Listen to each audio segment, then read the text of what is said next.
I always feel as if I'm in some kind of really dodgy, dirty club whenever I come to Elland Road. Some of the music that has been pumped out is most definitely not what we're necessarily used to. Well, certainly not the three of us anyway. Danter and Dean alongside me. Just a few minutes to kick off. Interesting hearing the odds update there from James Mackey with Betfair, because I mean, I thought that they would be strong favourites, Leeds, but 8-1, I mean, it just shows what is expected from them. Absolutely. Leeds United at home are very, very strong. Last season they were strong at home, only lost twice at Elland Road in the entire campaign, and both those defeats were very late on in the season. There was a danger of them going undefeated here at Elland Road.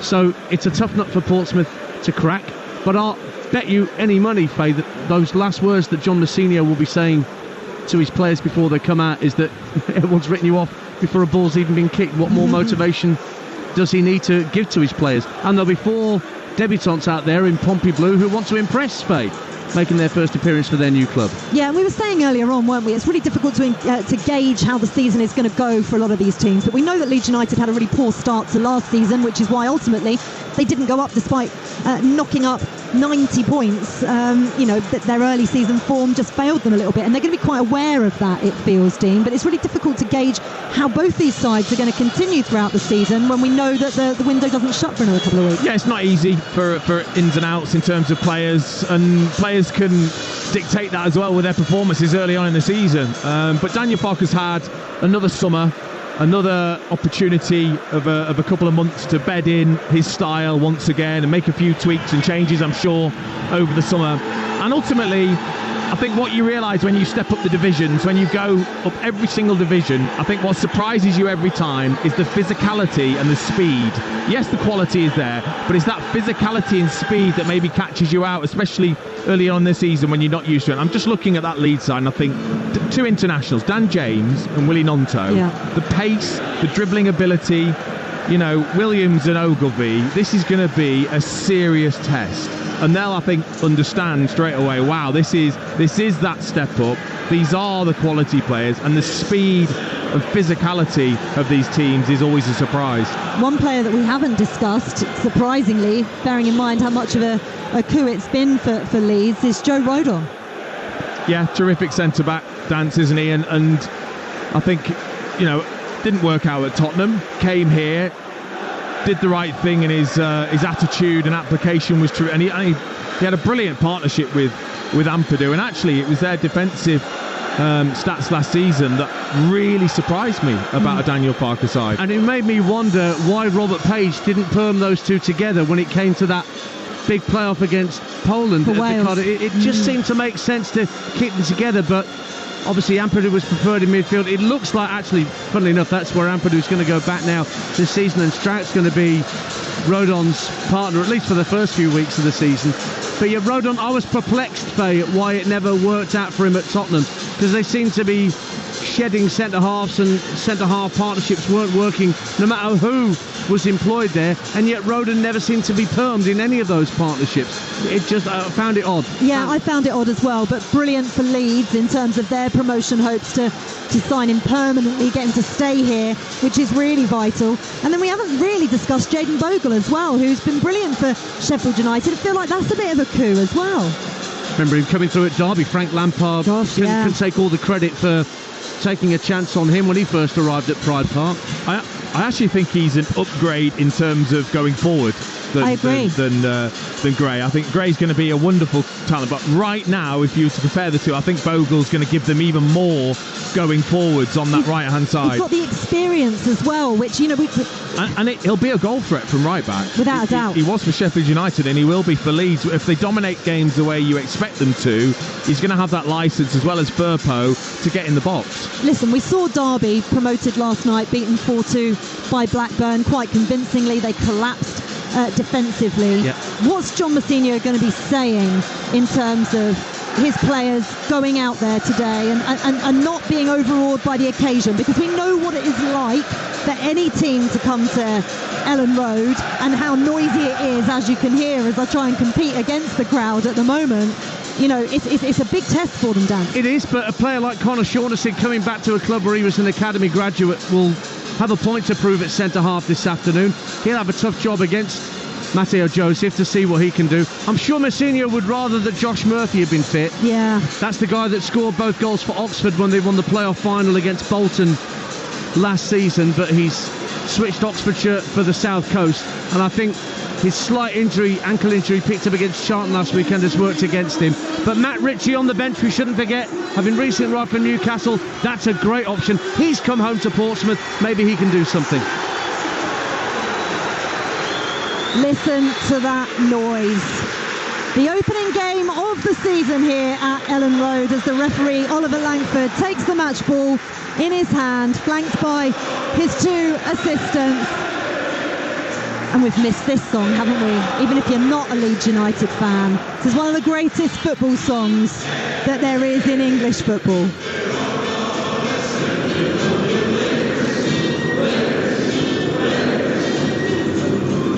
Following us at 2:30 with a 3 p.m. kickoff is the Community Shield, Manchester City against Manchester United. Adrian Durham and the team. He'll be alongside Jim Proudfoot, Darren Bent and Mickey Gray.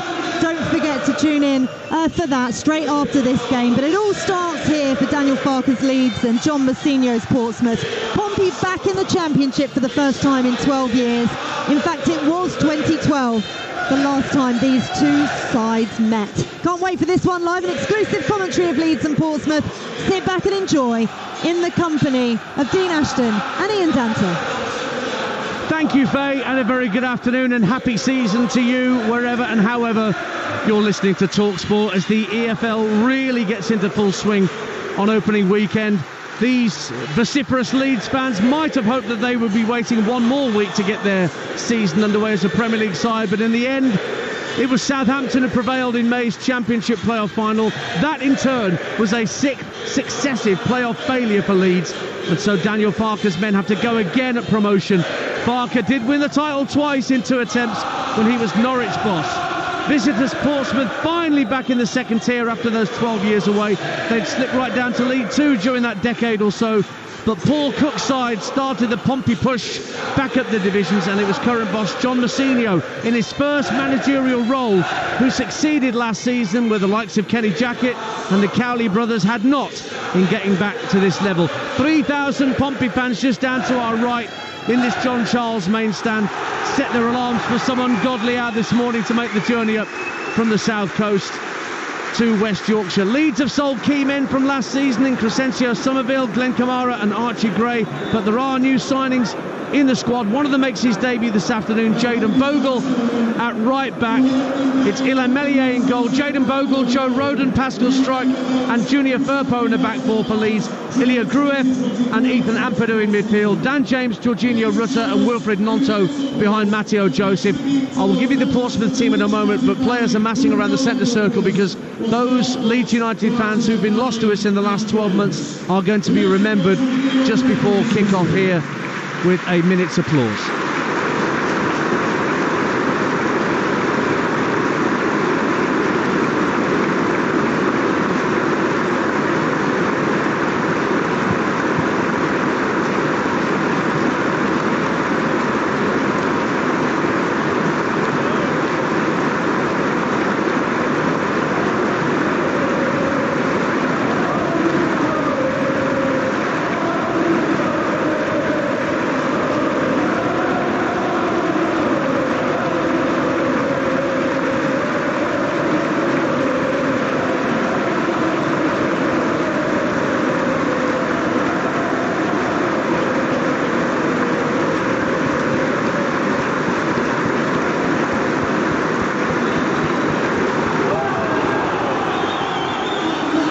Applause for those Leeds fans lost to us over the past 12 months.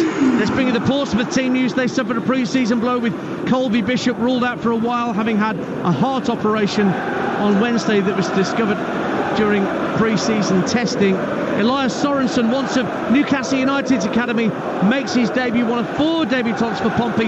No Josh Murphy just yet, having arrived from Oxford, but Jordan Williams, Andre Dazelle and Sammy Silvera all make their Pompey bows. Will Norris in goal, Jordan Williams, Connor Shaughnessy, Riley Towler and Conor Ogilvie in their back four. Marlon Pack and Andre Dazelle holding in midfield. Paddy Lane, Kadam Lang and Sammy Silvera behind Elias Sorensen. And And the championship season at Ellen Road is well and truly underway. Hopes and dreams to be realised or extinguished over the next 10 months. Live across the Talksport network, your home of the EFL. Leeds, in their all white, are attacking the Norman Hunter stand away to our right hand side. We're sat midway back in the John Charles main stand to our left, the imposing Revienne that Portsmouth will be attacking in the first half in their traditional colours of blue shirts, white shorts and red socks. Junior Firpo with an early throw down the left hand side for Leeds. Nonto trying to wriggle his way down the left hand side of the box, but Pompey bring it clear and Jordan Williams wins a throw for his club midway point of his own half. Dean Ashton's alongside me this afternoon. Good afternoon, everyone, and of course it's the opening day and it's scorching. Of course it is for the players, and what a beautiful setting, of course, here at Ellen Road. And Portsmouth and their players will realise very quickly what an incredible atmosphere this is. And actually, you've got to play the atmosphere as much as the game. You've got to calm yourselves. You've got to focus on those little details that John Mousinho will have spoken to his players this coming week and try and deliver. A minute gone on Talksport. Leeds United 0, Portsmouth 0. They're underway at Cardiff, Hull, Middlesbrough, Millwall, Oxford, QPR and Stoke. We'll keep you updated with reporters at all of those key championship games. And remember, last night the championship got underway with wins for Blackburn Rovers. You heard it live on the Talksport network as they beat Derby 4-2, and Sheffield United winning at Preston to go into positive territory with 1 point, having started on -2. Portsmouth have been awarded a throw on the far side in front of the Jack Charlton East stand, the 1-2 tier stand here at Ellen Road, and they've worked it back to Will Norris, their keeper. Riley Towler just to his left, but Norris drives the ball down the left hand side looking for Sammy Silvera, who couldn't control the ball on his instep as it dropped out of the sky, and presents Leeds with a throw. Silvera on loan from Middlesbrough for the season at Fratton Park.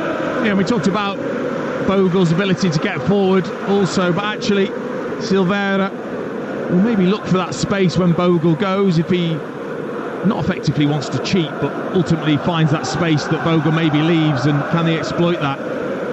Shaughnessy heads the ball up in the air for Portsmouth. Bit of head tennis around the centre circle. Marlon Pack tries to nod it forward to Sorensen on debut. Leeds win it back with Jorginho Rutter, who's caught by Marlon Pack, and our referee Oliver Langford from the West Midlands, he gives a free kick to Leeds United. And it'll be a couple of minutes gone on Talksport. Leeds United desperate to get out of the championship at the second attempt. One of 14 different championship winners, Leeds United, since the rebrand 20 years ago when it changed from Division 1 to the Championship. And they're one of 7 champions of this division in the current 24 who are taking part in this competition. Here's Ampadu, just to the right of Roden, plays it out to the right-hand side, and Jayden Bogle. Lovely ball through to Rutter inside the area, pulls it back to Nonto, takes the touch and fires it onto the bar, and over the top. It took a deflection off a Pompey boot. So close for Leeds, but they have a corner. 0-0. Brilliant run from Rutter from that number 10 position, just drifts in behind the centre-back Towler, who didn't spot the run. It was beautifully timed. Lovely pass through from Bogle. And really, I'm expecting Rutter to shoot himself there, but as always, unselfish, looking to assist. Nonto, touch and finish, little deflection, and that was vital to take it onto the crossbar, otherwise that was nestling in the roof of the net. Griff will have the corner where the John Charles main stand meets the Norman Hunter, down to our right hand side. Left-footed in-swinger to come from the Bulgarian, deep to the far post, headed down and onto the bar again. Firpo held on the line by Will Norris. 2 great chances for Leeds. Ampadu at the far post from the corner, nodded it down, and the woodwork saves Pompey twice. How? I'm not sure how. Ampadu's got to score. It's a brilliant chance. It's a wonderful ball. The goalkeeper's not there. Ampadu's just got to head that into the back of the net. He heads it down and back up against the crossbar, and then it's maybe just a tiny bit too soft for Firpo to get the power onto it into the back of the net. And there was Norris to claim. Leeds United 0, Portsmouth 0. 5 minutes gone at Ellen Road on Talksport. as the EFL gets underway. Lovely turn from Rutter inside his own half and spreads play out to the Leeds left. Furpo motoring into the Pompey half, plays the ball in field. Joseph holds it up at the edge of the area. Monto just to his left picks it up now, tries to give it back to Joseph, wins a corner. It's all Leeds in these opening minutes, 0-0. Just over 5 minutes gone, and the Pompey players will be thinking, wow, this is Championship football, this is rapid. Corner taken quickly out to Grueff at the edge of the area, rolls it across to Ampadu, checks inside and was fouled. He was brought down by Callum Lang just to the right of centre, 30 yards out, and a yellow card going to be issued to Callum Lang for that challenge on Ethan Ampadu. And it's a free kick opportunity for a left footer. You would sense as it's just to the right of centre. Big chance for Leeds here, who are utterly dominant so far. Yeah, and it was just silly really from Callum Lang, who's sliding in, and he gets done by Ampadu, just chops it away from him, and he just leaves his leg out there and does catch Ampadu. Rightly so, yellow card given. Ilya Grueff standing over the free kick. Scored against Norwich in the playoff semi-finals, his only goal for Leeds last season. He's got the free kick. The Portsmouth wall, a four-man wall just inside the 18-yard line. Will Norris just jumping up and down in his goal line to the left of centre as we look. Referee blows his whistle. Grueff goes for goal. Hits the woodwork again. Stays inside the area. Rutter trying to make the opportunity for himself. Portsmouth trying to smuggle it clear. Breaks out to the right-hand side for James, who lofts it up to the edge of the area. Shaughnessy with a desperate header clear. Leeds win it back down the left-hand side with Ampadu. Rampant at the moment, Leeds United. But their goal, the Portsmouth goal, is leading a charmed life at the moment, as yet again Leeds hit the woodwork, this time from Grueff's free kick. Oh, even if you're a Leeds fan, you've got to laugh. This is ridiculous to hit the woodwork 3 times already. It's a magnificent free kick from Grueff. Left-footed, whips it up and over the wall. It's going almost right into the top corner and then kisses off the crossbar and down. How unlucky is that? But it's still Leeds United 0, Portsmouth 0 on Talksport on the Championship opening weekend. Already wins for Blackburn and Sheffield United in this division last night. Ball cleared away by Roden under pressure from Sorensen, and Portsmouth have got a throw, and they're going to use the multi-ball system and get this ball back into play quickly. At least they appear to be, but then Jordan Williams delays the throw for a moment. Dazelle was closest to him in calling for the ball to be thrown into him. Sorensen jogging around the edge of the area.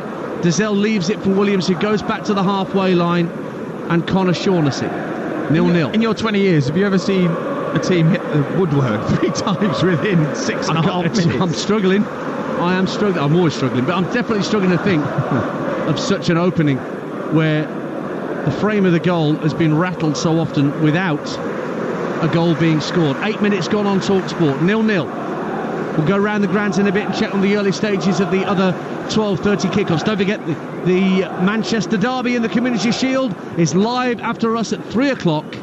You can join Adrian Durham and the team from around about 2:30 here on Talksport for the build-up, and then full commentary on the curtain raiser before the Premier League season gets underway next weekend. Dan James goes down in the area and wins a penalty.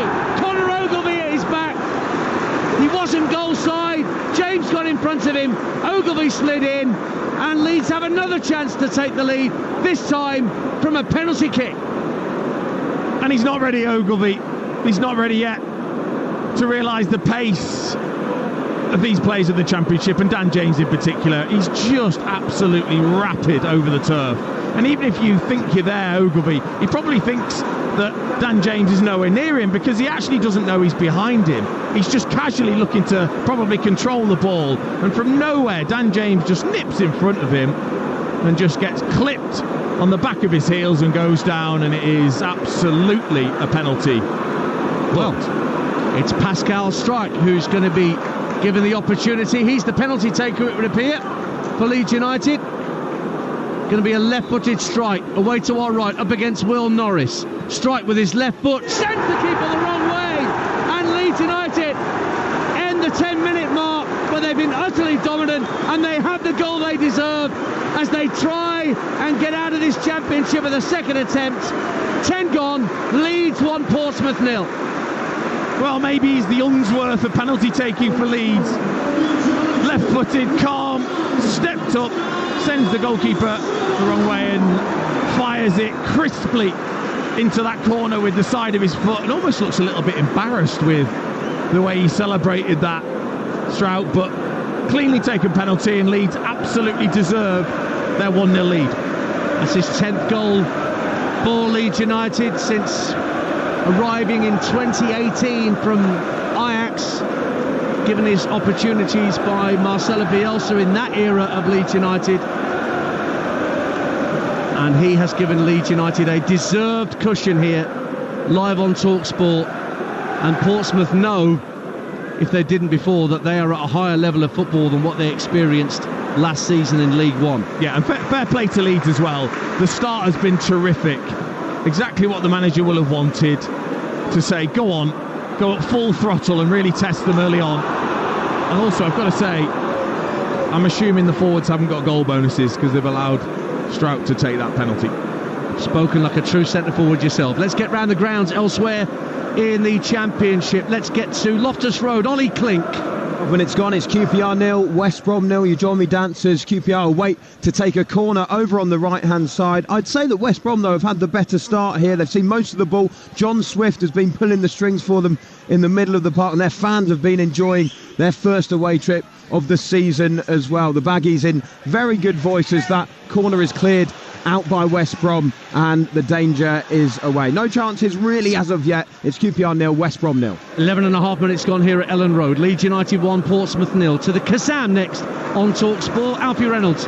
13 minutes played, Oxford 0, Norwich 0. Two big opportunities for the home side, though, on their return to the second tier. Poiheta forced Gunn into a save from a tight angle, and there was a golden chance early on for Mark Harris. Tyler Goodrum with space on the right, played a low ball across the box. Harris was there, but he didn't connect. Should have done better. Great opportunity. Oxford 0, Norwich 0. Leeds have the ball back with their goalkeeper Mellier, who clears left-footed. Let's get off to the Riverside next on Talksport. Graham Courtney. Yeah, where it's Middlesbrough 0, Swansea 0. Best moment so far, 8 on the clock. The Borough keeper with a punt downfield. Isaiah Jones on the right flank. He's collected it. Swansea keeper's run out of his area. Jones dinked it over him.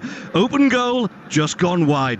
Good game this one. 14 gone. Borough 0, Swansea 0. Jordan Williams brought down on the far right-hand side for Portsmouth by Nonto. No yellow card, but a free kick.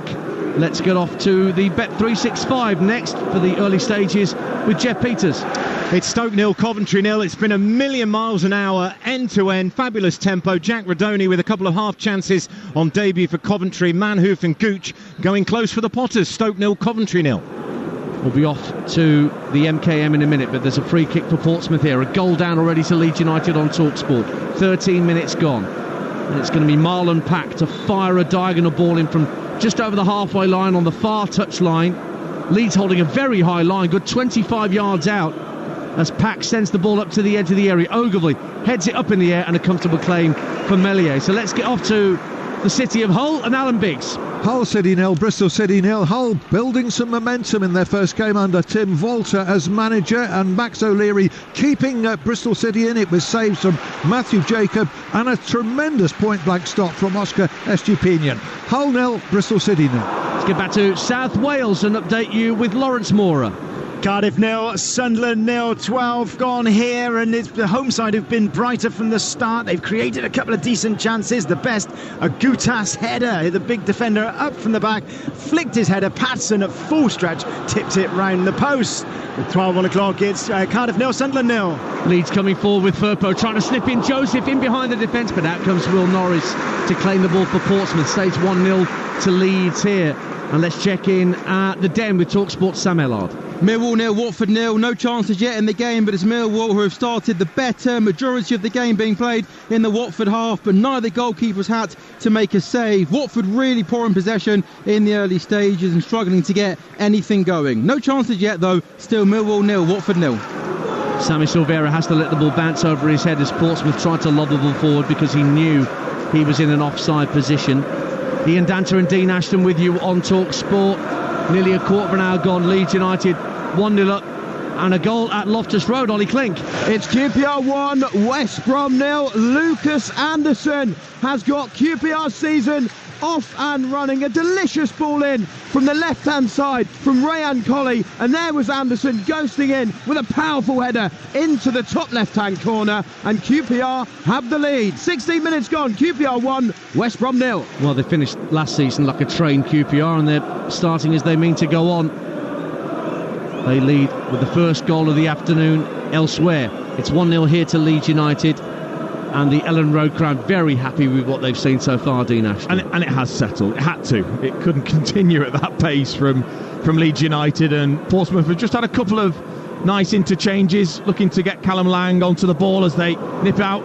And there's one back. It's Callum Lang trying to drive through the centre, but his first touch was heavy, and that allowed Meslier to claim. Portsmouth fans down to our right wanted play brought back for what they saw as a foul on Paddy Lane. And John Massinio's making that point to the fourth official, but nothing doing out on the pitch, and Leeds have it back with the goal scorer, Strout, who scored the penalty in the 10th minute after James was brought down by Ogilvie. Here is James. That was a good opening, to be fair, for Portsmouth, and rightly so. The referee played on, because if Callum Langan had taken a good touch there, he would have been through. And that's been a feature last season for Portsmouth, is that aggressive press when they go as a team. They do it very, very well. And if they can do that against Leeds, it will work. Lang's been penalised for a push on Ampadu, but then Ampadu's free kick went straight to Ogilvie. Ogilvie and Ampadu collide. 50-50 ball, but Ampadu stayed down. Meantime, Leeds have it back, and Dan James into the area, right-hand side. Can he pull it back to a teammate? He's pulled it back, but Towler turns it behind for a corner, and Ampadu is still down and hasn't moved inside the Portsmouth half of the field after that crunching challenge with Conor Ogilvie. 1-0 Leeds. Yeah, he just followed through a fraction, didn't he, Ogilvie? He went in very strongly against Ampadu and followed through slightly. He got part of the ball as well, and then Dan James has got to do a bit better. That touch was too heavy. Otherwise, again, he would have been in for a shot in at goal, in at the near post. Instead, it was a heavy touch, took him to the byline, tried to cut it back, and it was good defending. Corner kick to Leeds United, where the Norman Hunter meets the main stand. Ampadu, thankfully, is back on his feet, doesn't need any treatment, and he's slowly jogging towards the penalty area now, having had himself checked over, and the referee's happy that he's okay to continue. And so it will be Grueff again with the corner kick down to our right hand side, near to us, those Portsmouth fans look on from the lower tier of the main stand that we are sat in. Ampadu at the far post, so too Strout. Nobody at the near post for Leeds United, but there might be a run across the front of the goalkeeper as this ball is delivered. James stationed just outside the box, so too is Nonto, not being marked. Be a left-footed in-swinger from the Bulgarian. In it comes for Leeds United into the near post, and headed behind by Dazelle for another corner in quick succession to Leeds United, who lead by a goal to nil on Talksport. Goal at the Cardiff City Stadium, quickly to Lawrence Moura. Cardiff 0, Sunderland 1, and it is Luke 9 who's got it. It was whipped to the back post by Patrick. He was headed back across goal, and there was 9 unmarked in the 6-yard box to head home. It's the Black Cats in front. Cardiff 0, Sunderland 1. Ball played back to Ilan Meslier. That corner for Leeds came to nothing. 18 minutes gone on Talksport. Leeds 1, Portsmouth 0. If you're just tuning in to Game Day Live, the Community Shield coming up at 3 o'clock this afternoon, live here with Adrian Durham and Jim Proudfoot and Darren Bent at Wembley Stadium. The two Manchester clubs going head-to-head once again, as they did in the FA Cup final. Manchester United came out on top that day. What happens this afternoon, you'll find out with us. And then don't forget, next Friday, our first Premier League commentary of the season is Manchester United against Fulham, Friday at 8 o'clock on Talksport. Sam Matapace back in the commentary position with Andy Townsend alongside him at Old Trafford. Got a bagload of Carabao Cup action for you in midweek. I'll let you know about that in a second. Leeds have possession just in front of their own 18-yard line. Firpo's come across to this near side, the right. James flicks it up to Rutter, who tries to wriggle away from Riley Towler, and he's given it infield to Firpo. Firpo can't quite take the ball with him, but the referee, Oliver Langford's call played back for too much shirt pulling by Portsmouth players, and Leeds have a free kick and they lead 1-0. Yeah, interesting little tactical change from Daniel Farker. He's bringing Firpo over to the right-hand side, right back area, but actually then drifting in and being into a midfield position with Bogle out on that left-hand side. Obviously just looking at trying to maybe find space for Willie Gnonto by overloading the right-hand side. Here's Roden inside his own half for Leeds. Plays the ball along the deck just over the halfway line. And Firpo again has moved in field from that left-hand side. Could be one of those full-backs that goes wherever he wants. I don't think he's a full-back personally. I think he could easily play higher up. I think he's terrific going forwards. I think lacks a lot defensively. Well, Ampadu's now playing effectively as a left-back at the moment. No, sorry, it's out there. It's Bogle who's playing as a left-back. They really have switched things around, Leeds United, in the last couple of minutes. Here is Joseph. Lovely ball down the right wing for Dan James. Puts the first time crossing just over the head of Gnonto, who, if he'd been a foot taller, would have got his head on that. Drops at the edge of the area, and Bogle. Now down the left-hand side, Joseph tries to drive it across the box, and Shaughnessy hooks it clear, and it stays in play. Doesn't go behind for a corner just yet on that far side, so Leeds have to keep it in play. Joseph again. Comes in field, finds Grueff, just turns it backwards of square to Roden in the centre of the Portsmouth half. Important clearance from Dazelle, and he was fouled, and that's a free kick that Portsmouth will be delighted to get out of their own half. 20 gone, 1-0 Leeds. Oh, real shame. Brilliant little clip in from Dan James. Brilliant centre forward play from Joseph, because he knows that it's unselfish play. He knows that he's going to have to receive and then flick it round the corner. He's going to be out of the game and not able to get on the end of it, but then Dan James clips one in. And Gnonto needed to be a basketball player to get on the end of that. And actually, it was a shame that Bogle couldn't come in behind him and get inside of the fullback. The remaining two championship games of this opening weekend are live on Talksport and Talksport 2 tomorrow on Monday. Sheffield Wednesday, Plymouth, live tomorrow on Talksport at 4 o'clock from Hillsborough. And then Monday Night Football on Talksport 2, 8 o'clock. The two relegated sides, Luton and Burnley, meet at Kenilworth Road. Goal at Millwall, Sam Ellard. Millwall 0, Watford 1. It's Kayembe with an in-swinging corner. He puts it in with real pace, and it goes past everyone and into the back of the net. Millwall's goalkeeper, Lucas Jensen, doesn't deal with it. He has to be stronger. All the Watford players ran straight over to Kayembe, so I don't think it takes the touch off anyone. So yeah, a really, really unusual way here for the goal scoring to be opened. It's been a poor game of football. 23 minutes gone. Kayembe scored straight from the corner. Millwall 0, Watford 1.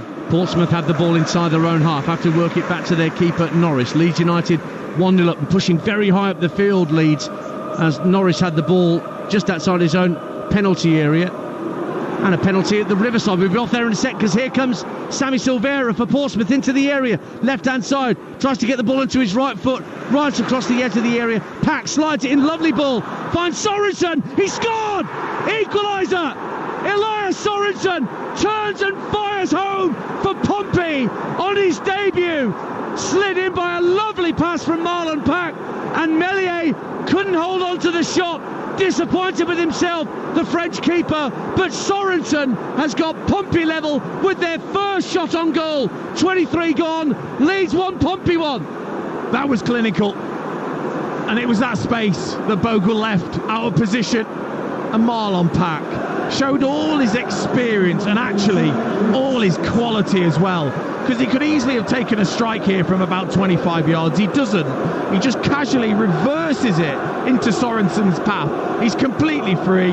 Bogle tries to get across and it's too late, and Meslier has to do better. Yes, it's a good strike. He keeps it low. It's hard with his left foot from a tight angle, but it's there for Meslier to stop it. It goes through his fingers and into the back of the net. Elias Sorensen, who scored 26 goals for Esbjerg last season in Europe, gets his Pompey account going in the first quarter of this game, and Portsmouth, against the run of play, find themselves level, and Ellen Road is a good deal quieter than it was a few minutes ago. What of that penalty at the Riverside meantime? Talksport's Graham Courtney. It's Middlesbrough 1, Swansea 0. Isaiah Jones brought down in the area. Easy one for the referee, pointed straight to the spot. And there was the man everybody's talking about for the Championship, potentially top goal scorer, Emile Latilat. Took it, hammered it in the top right. Couldn't miss. Middlesbrough 1, Swansea 0. 1-1 here at Ellen Road as Leeds win yet another corner, their fifth of this first half, away to our right-hand side with the men in all white attacking the Norman Hunter end. We'll be off to Loftus Road in a minute, but let's see what happens with this corner. First of all, it's going to be taken once again by the Bulgarian, Ilya Gruev. Left-footed in swinger. Again, Not many players at the near post. Then they make a run to the near post. It's headed out to the edge of the area by Shaughnessy. And then Silvera tries to get it further clear. Dan James wriggles onto the ball down the left-hand side, faced up by Jordan Williams. Checks onto his right foot, decides not to cross. Nonto now brings it in field, 30 yards out. Just lays it off to Ampadu. Back out to the left wing, and James once more. Jordan Williams jockeying in for position. In comes the cross from James, headed over the top by Rutter. Goal kick to Portsmouth. Let's get you details of that goal at Loftus Road with Talksport's Ollie Klink. It's the equaliser. QPR 1, West Brom 1, West Brom a level. It's Josh Madger with the equaliser. It was the new signing, Hegem, the left back, who crossed it in from the left-hand side, and there was Madger unmarked inside the box. His header had too much power on it for the goalkeeper, who did get a hand to it, but it ended up in the back of the net, and the Baggies are level. QPR 1, West Brom 1. The lesser-spotted Josh Madger has had dreadful luck with injuries of late. Hopefully for his sake he can have a good, long, fruitful season, and he's got West Brom level there. It's level here with 25 minutes gone on Talksport. Intriguing game this, Dean Ashton. Very much so, and much needed that for Portsmouth. I think they'd certainly have been rattled by that start from Leeds, and probably lucky to have only been 1-0 down. And then as just things settled, they started to find their feet, a little bit of confidence with some nice interplay, and then it was that experience of Pack with a beautifully defence-splitting pass for the goal. Strack out to the left-hand side for Leeds and finds Nonto, who may or may not still be here come the end of the transfer window. Goal of the Kassam. Let's get to Alfie Reynolds. Oxford 1, Norwich 0. Mark Harris making it a golden return to the second tier for Oxford. Hanley at the back for Norwich makes a complete mess of it. Harris pinched the ball back off him in the area and then slotted it home to send the stadium into raptures. They lead Norwich on the opening day, their first time back in the second tier in 25 years. Midway through the first half, Oxford 1, Norwich 0. 1-1 here at Ellen Road, and Leeds have a free kick level with the edge of the area after Bogle was chopped down by Silvera. So Grueff again will be the man with the set piece, and Portsmouth have got to be careful here, Dean Ashton, not to drop too deep on top of their keeper and make space difficult to mark. And that's the keeper's job. If he's happy, which he must be, or else he'd be shouting for us to hear it from here. It's Grueff to take it, level with the edge of the area. On the right-hand side as we look towards the Norman Hunter end. James hanging back at the edge of the area. So too once again is Nonto. Referee blows his whistle. Grueff drives it into the far post, and it's good defending by Connor Shaughnessy. Heads it up in the air, drops inside the box. Will it drop at the edge of the area for Nonto? Not quite. Ampadu managed to get it away from a Pompey foot, and it's worked back to Jayden Bogle just in front of the centre circle. Leeds 1, Portsmouth 1 if you're just tuning into Game Day Live on Talksport on the first full day of EFL action, with League 1 games getting underway at 5:30, League 2 at 3 o'clock, and we'll have updates from key League 2 encounters during the course of the Community Shield that's live on Talksport from 3 o'clock this afternoon at Wembley Stadium between Manchester City and Manchester United. Rutter, one trick too many just inside the Portsmouth half, and the visitors win it back.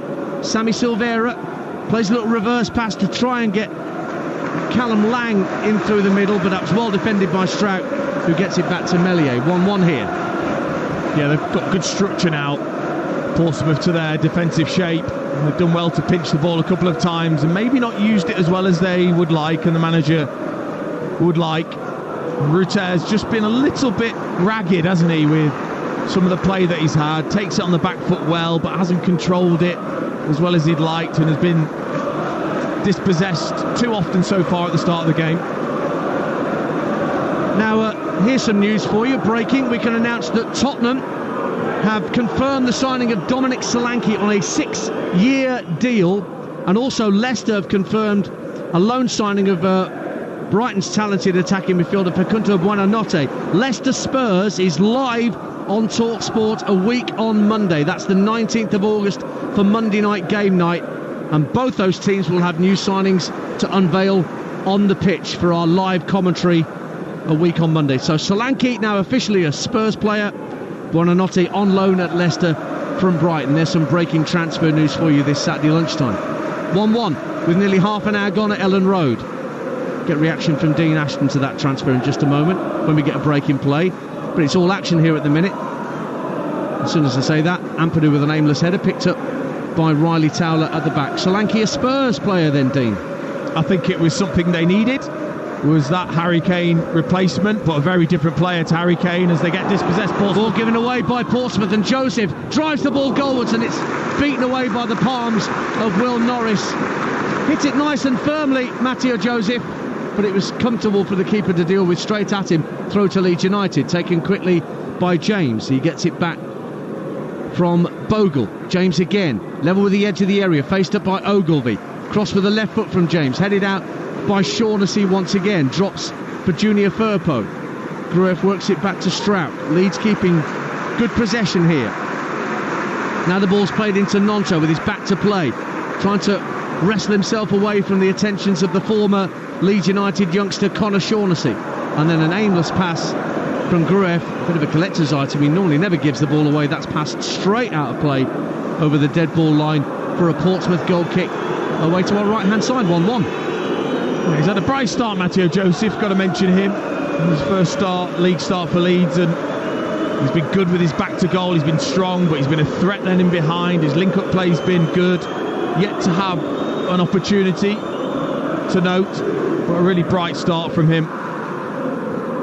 Leeds were third last year in the Championship, ended up 6 points off automatic promotion. They were top with 8 to play in the Championship. Callum Lang for Portsmouth, trying to get away from Ampadu down the left-hand side of the Leeds penalty area, but Ampadu deals with it well, clears it up to halfway, but Riley Towler first on the scene. Although, as he tried to play a little 1-2 with Dazelle, it didn't come off, and the ball's out of play for a Leeds United throw right next to John Mousinho's technical area. 1-1. Ethan Ampadu showing his real quality, whether it is at centre-back or as that defensive midfielder. Spotted the run from Callum Lang, followed him, defended properly, didn't commit himself, and then was cool and calm as he played out too.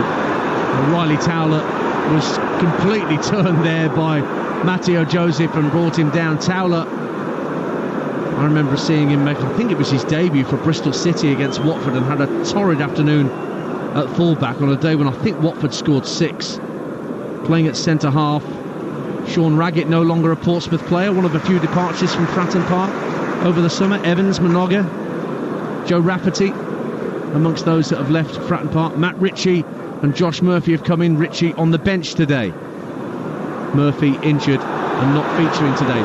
Pack, who's such an important player for Portsmouth, they love him at Fratton Park, and he's just won a free kick with a bit of canny work inside his own half. 1-1. Yeah, tweeted, didn't he, just in time for the start of the season, his partner giving birth, so he missed the last pre-season game, but so important for this Portsmouth side. The real experience, with plenty of low 20-year-olds in the side, and has led them brilliantly. And actually, that pass for the goal was absolutely sublime. It was a fantastic pass from the 33-year-old, who's in possession now. Just brings the ball under control on his chest, being pressurised by Rutter, helped out by Silvera, just inside the Leeds half here. 1-1. Back it goes to Towler, who's playing as the left-sided centre-half in this 4-2-3-1 for Pompey. Norris, the keeper, drives it out looking for Ogilvie, who heads the ball in field first time, looking for the run of Sorensen, who scored the equaliser. Roden deals with it very comfortably. Poor back header from Pack that time, and that allows Joseph to dart away down the Leeds United right, tight to this near touchline. Tries to turn inside Pack. Good ball in field for Dan James. Play on, says the referee. There was a pull on the shirt of Joseph.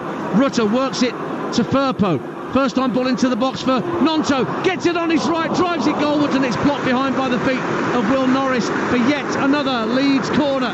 1-1. Tiny bit of luck for Joseph to get away from Pack, who just tried to pull him back. It got played along to Nonto, out to Firpo. Lovely little pass down the side for Willie Nonto, and the way he swiveled on that was absolutely terrific.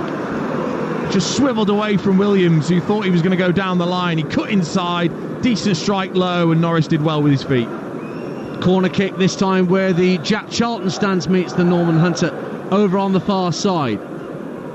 Floated in by James, right under the crossbar, punched away not particularly convincingly by Norris, but he got some distance on it. and Grueff lets it roll out of play on this near side for a Leeds throw. Just over 10 minutes to the break. Oxford leading Norwich by a goal to nil. QPR 1-1 with West Brom. Middlesbrough leading Swansea by a goal to nil. Watford a goal up at Millwall. Sunderland a goal up at Cardiff. And here at Ellen Road, Leeds 1, Portsmouth 1 on game day exclusive here on Talksport. With the Community Shield to come, so stay on this frequency and we'll take you to Wembley straight after the conclusion of this championship game. Great strength from Jorginho Rutter, who went for goal from 25 yards out, having wrestled himself clear of Andre Dazelle. Wanted a free kick, Rutter, and made a few gesticulations to the referee Langford, but he said nothing doing. There's no point gesturing towards the referee when you've actually then got away and took the shot on itself, and then you still want the free kick when your shot wasn't that good. Bit of light drizzle falling here at Ellen Road at the moment, making the pitch that little bit extra greasy maybe. Ogilvie heads it downfield for Portsmouth. Up go the heads between Silvera and Roden. Roden's landed awkwardly and is holding the small of his back, but away come Leeds United on the counter-attack. It's Willie Gnonto down the right-hand side of the box. Bogle tries to pull it across first time, and it's deflected behind for Leeds' 7th corner of the half by Marlon Pack. 1-1. Terrific energy from Bogle. When that ball was played out towards Gnonto, he just got his head down and sprinted, underlapping Gnonto to make sure he was there for a pass, an option for the wide player, and then tried to cut it back, and it was deflected away. So Grueff again to take the corner where the main stand meets the Norman Hunter end, down to our right-hand side, just next to where the Portsmouth fans are all stood up. Left-footed delivery, not the best from Grueff. It will come back to him via Dazelle's header. Grueff delivers again onto around the penalty spot. Half volley clear by Lang. It's come back to Bogle. It just steps away from Lang, who was trying to rob him. If he got the ball off Bogle then, he would have had a clear run into the Leeds United half. Instead, it's back with Ampadu halfway. They do leave themselves open to that, Leeds, because of the way they're trying to interchange, and Rodon will step out and Bogle and Firpo are out of position. If they do lose the ball, they do look open. That's former Norwich City and England striker Dean Ashton. You can hear alongside me Ian Danter at Ellen Road. Faye Carruthers here too. You'll hear from her at half-time. We've got about 8 minutes to the break here on Talksport. 1-1 if you're just tuning in, as Leeds United took the lead through an early Stroud penalty inside 10 minutes, but Elias Sorensen on debut for Portsmouth got the equaliser. Ball thumped out of play by Riley Towler for a throw on this near side, and that drizzle's starting to intensify just a little bit more as Leeds throw the ball back into play. Grueff works the ball back to the edge of the centre circle, and Pascal Strike out to Gnonto, who's trying to give Jordan Williams the runaround once again. Lovely turn inside the penalty area that Dean Ashton mentioned a couple of moments ago that completely wrong-footed the Portsmouth full-back. Roden just ahead of the centre circle, trying to clip it out to the left wing, looking for Firpo, but hit too long and too straight. One bounce and it's over the dead ball line, and Portsmouth have a goal kick. And John Mousinho, I imagine, Dean Ashton, will be delighted if he can get his team back in with this scoreline at 1-1. He'll be so pleased with their response, because it would have worried him, of course, the start to the game. But they've been able to compose themselves, and they've been excellent. The real feature is every time Norris gets it, he just arrows it out to this near side for Ogilvie, the Portsmouth left back, and he hasn't lost a header yet. And then they're ring fencing the header down. Sammy Silvera trying to work his way down the left-hand side, but super defended by Ethan Ampadu to win it back. Trying to play the ball over the top for Joseph to get him behind Shaughnessy, but the ball just skipped off that slightly greasier surface now and skidded through a little quicker to Will Norris, the Portsmouth keeper. 1-1. Yeah, players got to adapt to that. And that was too straight a ball. It was always going to skip through to the goalkeeper, and of course with that rain, it doesn't usually take an excuse for Daniel Farker to get the Cagoule out, but he has. It is indeed very much in evidence. Mousinho sticking with the polo shirt that he's got on. Leeds again down the left-hand side with Gnonto, trying to outpace Williams. Williams actually gets a good footing and wins it back for Portsmouth. Only two ahead of him. And one of them is Sorensen, who scored that thumping equaliser for Portsmouth. Worked in field for Pack. inside his own half, plays the ball along the deck. It'll bounce into the path of Callum Lang. Just tries to roll. Roden does really well. Roden was holding on to him, won the ball back, but he had his arms around the waist of Callum Lang, and Roden gets a yellow card from Oliver Langford for his troubles. Free kick to Pompey, 1-1. Have to agree. He took that chance of stepping in front of Callum Lang to try and win the ball. He didn't. It was a lovely little roll from Lang to get away, and then he just pulls him back. Yes, he gets a touch on the ball after that pull. The referee spots it. He was in a great position. Oliver Langford will take a check around the grounds again in just a couple of minutes. We've got just over 5 minutes of normal time to play here in this first half at Ellen Road. Portsmouth have a free kick just in front of the centre circle, dead centre, so Marlon Pack can chip it either left or right. Shaughnessy's pulled away to this near side, the left, in front of the Revy end for Portsmouth, and Silvera out to the left wing. Sometimes you've got too many options when you've got a free kick dead centre of the half rather than angling it in from either side. Pack goes to the left-hand side looking for Shaughnessy, but it's the other number 6 that heads it out. Roden comes out to Callum Lang. Oh, what a goal! What a goal! Callum Lang hits it from 35 yards out, and it was still rising when it hit the back of the net. Beating Meslier, all ends up. 2 superb strikes from Pompey on their return back to the Championship have stunned Ellen Road. 4 minutes of the first half to go. Leeds United 1, Portsmouth 2. What a wonderful strike this is, because it's so controlled from Callum Lang. I just wonder whether that touch initially actually meant, because it came off his shin and it bobbled away from the Leeds defender on the edge of the penalty area. But then, like an Olympic shooter, he just arrows a bullet straight past Meslier into that far corner. He has got no chance. It's right in the corner. Magnificent strike. Only joined in January from Wigan, Callum Lang got 4 goals in the running to help Portsmouth to promotion, and he has just scored with a rocket to put Portsmouth in front. And we were only talking, Dean, Ashton and myself, a couple of minutes ago about how delighted John Mousinho would be, the Portsmouth manager, to see his team in at 1-1. Well, now they've got a lead to protect with 3 minutes to go in this first half. As Strout brings the ball out from defence, finds Firpo left-hand side, Nonto down the inside left channel, takes Williams with him once again. Firpo on the overlap, picks it up now for Leeds, down to the dead ball on. Early cross, Joseph with a shot blocked by Shaughnessy, and Pack says anywhere will do and just tries to hook it towards the halfway line.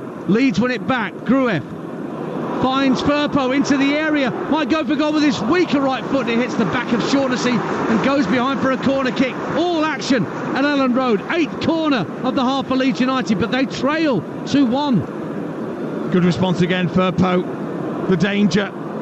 Yes, it was his right foot, but that was arcing towards the far post, and it was a really important block. Can they get to half-time, Portsmouth?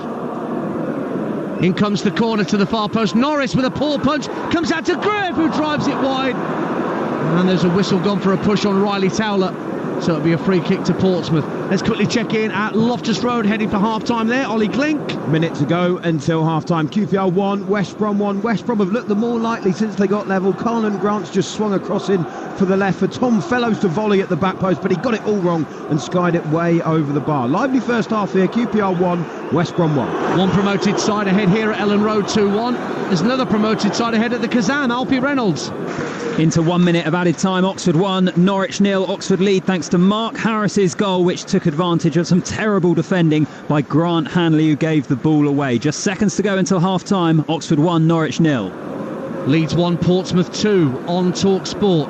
And Callum Lang, who's just scored that extraordinary goal, has just pushed Ethan Ampadu to the ground, and the referee, the water free kick. The rain really bucketing down now. That drizzle has turned into a torrent of rain here in West Yorkshire, as Grueff turns the ball back to Strout, just to the edge of his own penalty area.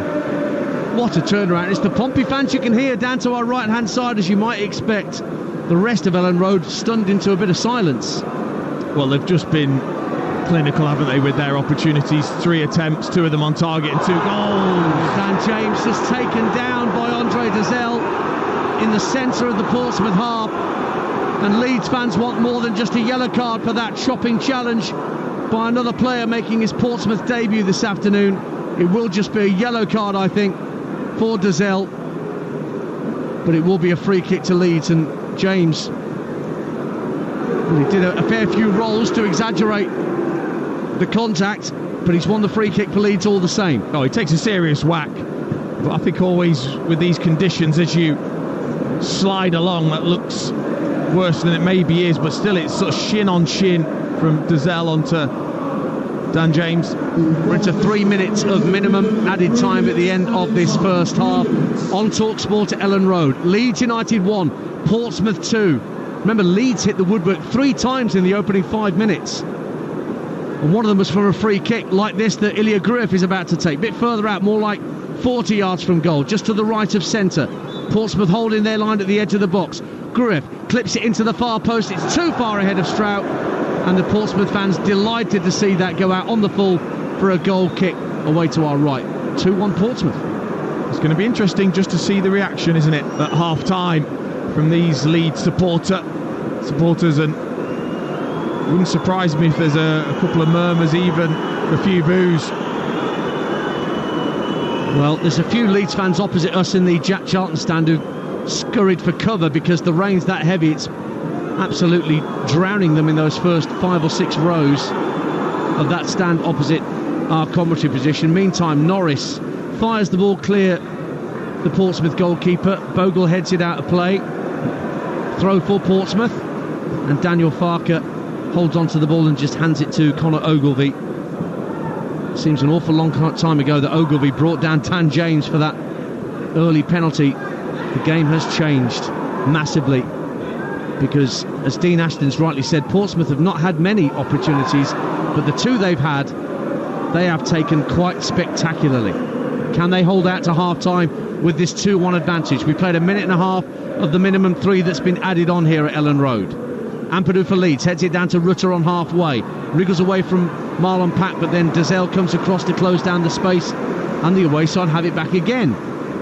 Norris will clear left-footed out to this left-hand side. Ogilvie lets Bogle climb for it and flicks the ball out of play, so Portsmouth have another throw-in and can waste a few more seconds getting it back into play. And they've not been afraid to, when they obviously were under pressure, is to hit that ball to Ogilvie, who's, like I said, has either won everything or it's glancing off Bogle, and it just lets the team get up the pitch, allow them just to take the pressure off, and then when they have had a chance to play, they have played. Boy, have they scored. 2 incredible goals from Portsmouth in this first half. Coming forward again with Ogilvie, but it lets the ball run across his body. Rutter, again, slightly heavy touch, allowed Portsmouth to get a foot on the ball and get it clear. Now the rain stopped and the sun's coming out again.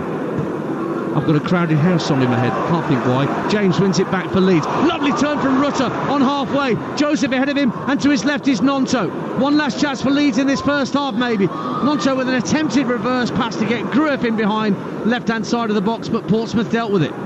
Brilliant defensive work, that, from Paddy Lane towards the end of the half. Brilliant.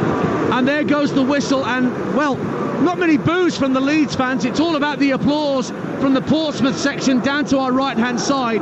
It didn't look likely that Portsmouth had much of a say in this encounter, when in the first 5 minutes of the game, Leeds hit the woodwork 3 times but couldn't take the lead. Finally, they broke the deadlock with a penalty in the 10th minute after Dan James was brought down.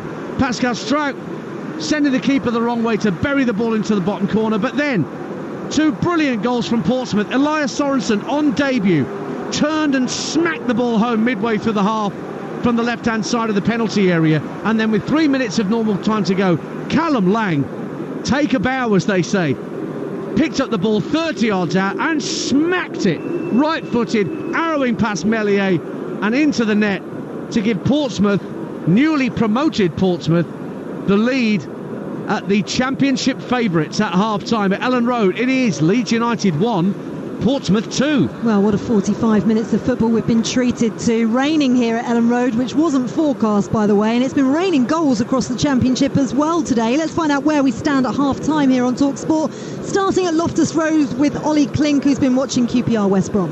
Yeah, it's QPR 1, West Brom 1. A lively first half here. It was QPR who took the lead Just 16 minutes in, Lucas Anderson powering home a header after a lovely cross from Kyan Rowley. But then 10 minutes later, Josh Madger headed home unmarked from 6 yards out to get the Baggies level. It's been a very even game so far, both sides giving it a good go, but at the moment it's all square. Half-time at Loftus Road, it's QPR 1, West Brom 1. Another promoted side doing well on the opening day. Oxford against Norwich at the Kassam is being watched by Alfie Reynolds. Oxford 1, Norwich 0, a deserved lead for the home side. Mark Harris with the goal midway through the first half when dispossessing Grant Hanley inside the Norwich box to then coolly finish 1-1, and frankly the lead could be more. Harris with a golden chance in the early stages as well as a free header late on. A very encouraging 45 minutes back in the second tier of English football for Oxford. It's been the opposite in the first half for Norwich. Half-time, Oxford 1, Norwich 0. Half-time at the Riverside as well. Graham Courtney's watching Middlesbrough Swansea. And it is Middlesbrough 1, Swansea 0. Really entertaining opening 45. The Borough's first chance came after 8 minutes. Senny Diang, he's the goalkeeper. Long punt downfield. Isaiah Jones down the right flank. He's collected it, spotted the Swansea keeper off his line, dinked it over him. Open goal. Just overclubbed it. It's gone wide. Swansea, good chance though after about 15-16 minutes. Ji Sung, then one of their new signings. Belcher across from him. Nobody chasing in. Real waste, but deadlock broken after 25. And the Borough's Jotes again. Chopped down in the penalty area. Easy one for the referee. Amal Lathiath, he slammed it home. Half-time. Middlesbrough 1, Swansea 0. A quieter day at the Bet365. David Nugent and Jeff Peters. Stoke 0, Coventry 0. It's been a really bright half of football. Stoke with the better chances. Junior Chamadou, the London-born Cameroon international, should have given the Potters the lead. Unmarked at the far post. He met Gooch's terrific cross, but not enough conviction in the header. Came back off the post. Almost a dream full debut for Stoke teenager Emre Tezgel. His header from Chamadou's cross really well saved by Oliver Dovin. Coventry yet to fashion a shot on target. Summer signing Jack Rodoni with a couple of early half chances, but they've not been clever enough in the final third. Yeah, I think Stephen Schumacher will be delighted the way Stoke have played. They've had the better chances. They're playing on the front foot. Chamadou probably should have scored, but the header hit the target. He scores a goal. Coventry a bit lacklustre in front of goal. Ellis Sims not really getting a chance. Looks a bit isolated up front on his own. You've got Hadji Wright on the bench who can make a difference if he comes on, so hopefully better for Coventry in the second half. Some positivity at last for these Stoke fans seeing their team in that final third. Yeah, they've got a style of play. Josh Lawrence controlling the middle of the park and midfield. Manhoff on the right hand side causing carnage, cutting inside on his left foot, getting shot off on target. Just that find a little bit of composure in the final third where they need to get the foot on the ball, hit the target, make the keeper work, and hopefully they can score from that. Half time, Stoke 0, Coventry 0. Any positivity for the Hull and Bristol City fans at the MKN, Alan Biggs? Well, it's Hull City 0, Bristol City 0. Well, a change to more entertaining football was cited by Hull's owner as the reason for the change from Liam Rossignol to Tim Walter. It was a controversial change. So far, that step up in entertainment certainly hasn't happened apart from an early spell, plus the unwanted thrills and spills when Hull's new keeper Ivor Pandur has the ball, playing out precariously from the back. Max O'Leary's alarms at the other end saw him save from Matthew Jacob and Oscar Estupinian. Since when Bristol City have had the better chances, Max Bird, Anis Mehmeti and Mark Sykes might all have done better, and the game could be better as well. Hull 0, Bristol City 0. The Cardiff City Stadium is being watched by Lawrence Moore. Cardiff Sunderland, how's it going? It's Cardiff 0, Sunderland 1 at the break. The visitors leading through Luke O'Nine's close range header on 18 minutes, and it all come from a free kick on the left given away by Tanner. The ball was swung to the back post by Roberts. Sirkin heads it back across goal, and O'Nine with the simplest of finishes. Far too easy as the Bluebirds will be concerned. The home side being decent enough, 3 decent chances. Callum Robinson's snapshot from Willick's pullback had Patterson scrambling. Gutas's early flicked header saw Patterson at full stretch to tip behind. Best of the lot, added on time. Willick stood the ball up into the area. Tanner up high, but his header floated wide. And with that, it's the travelling fans enjoying the half-time pie. Cardiff 0, Sunderland 1. That's what Sam Ellard's waiting for right now at the Den. Half-time between Millwall and Watford. What's the score, Sam? It's Millwall 0, Watford 1. The game started really slowly, but Watford grew into it and they went on to take the lead in unusual circumstances. Edu Kayembe with an in-swinging corner that evaded everyone and went straight in. Lucas Jensen in the Millwall goal should have done better, but Millwall, they should have equalised just before half-time. Quick feet from Watmore saw him clear through on goal. He thought he was fouled as he was about to shoot. No pen given. The ball then fell to Honeyman, who hit the post. It came back to him. His second effort was cleared off the line. What more fuming though, no penalty was given. That was Millwall's best chance in front of goal. Half time, it's Millwall 0, Watford 1. Faker Others with you here at Ellen Road on Talksport. And what a 45 minutes, Dean Ashton, we've been treated to, but not going according to the form book. No, it's not. We've missed it though, haven't we? A magnificent 45 minutes. Leeds were just so good in that first 10 minutes. And once they settled Portsmouth though, they had a good shape. They were looking to press when they could and just had their moments. It's as simple as that. They've stayed in there, they've ridden their luck, and they've had their moments of genuine quality in the game and exposed maybe a couple of weaknesses that Leeds do have. But let's be honest, Leeds have absolutely dominated, created lots of chances and should be really ahead in this game, and that'll frustrate the manager because of all the good play. And we saw it at times that, last season, even though they were very good, they still missed a lot of chances. They create so much and need to be a bit more clinical in those moments. Well, they haven't scored from open play. It's just a penalty, isn't it? And, a bit of quality from Portsmouth. And, you used the word for their equaliser. They were clinical. Yeah, and they knew that this was always going to be difficult. The manager would have talked about that. But he wanted them, I'm sure, to have a bit of bravery and a bit of quality that he knows these players will have from coming up from last season to show that. And they did. Brilliant second goal from Lang as well. Great to see such a wonderful strike. It was an absolute cracker, wasn't it? Look, we've got 2 more exclusive EFL Championship commentaries coming up for you to round up the opening weekend. Sheffield Wednesday against Plymouth is on Talksport tomorrow. It's a 4 o'clock kickoff. And it's during the Sunday session with Sam Matterface. Then on Talksport 2, Burnley travel to Luton on Monday night as the 2 relegated sides meet at Kenilworth Road on Talksport 2. An 8 o'clock kickoff there. Also, a reminder for you that the Community Shield is coming up at 3 o'clock this afternoon, live from Wembley, with updates from games in League One and League Two next. Build up from 2:30 after the conclusion of this game, which has been an absolutely thrilling 45 minutes. Not going according to plan for favourites Leeds United. Newly promoted Pompey have come from behind. It's Leeds 1, Portsmouth 2. Second half coming up next here on Talksport.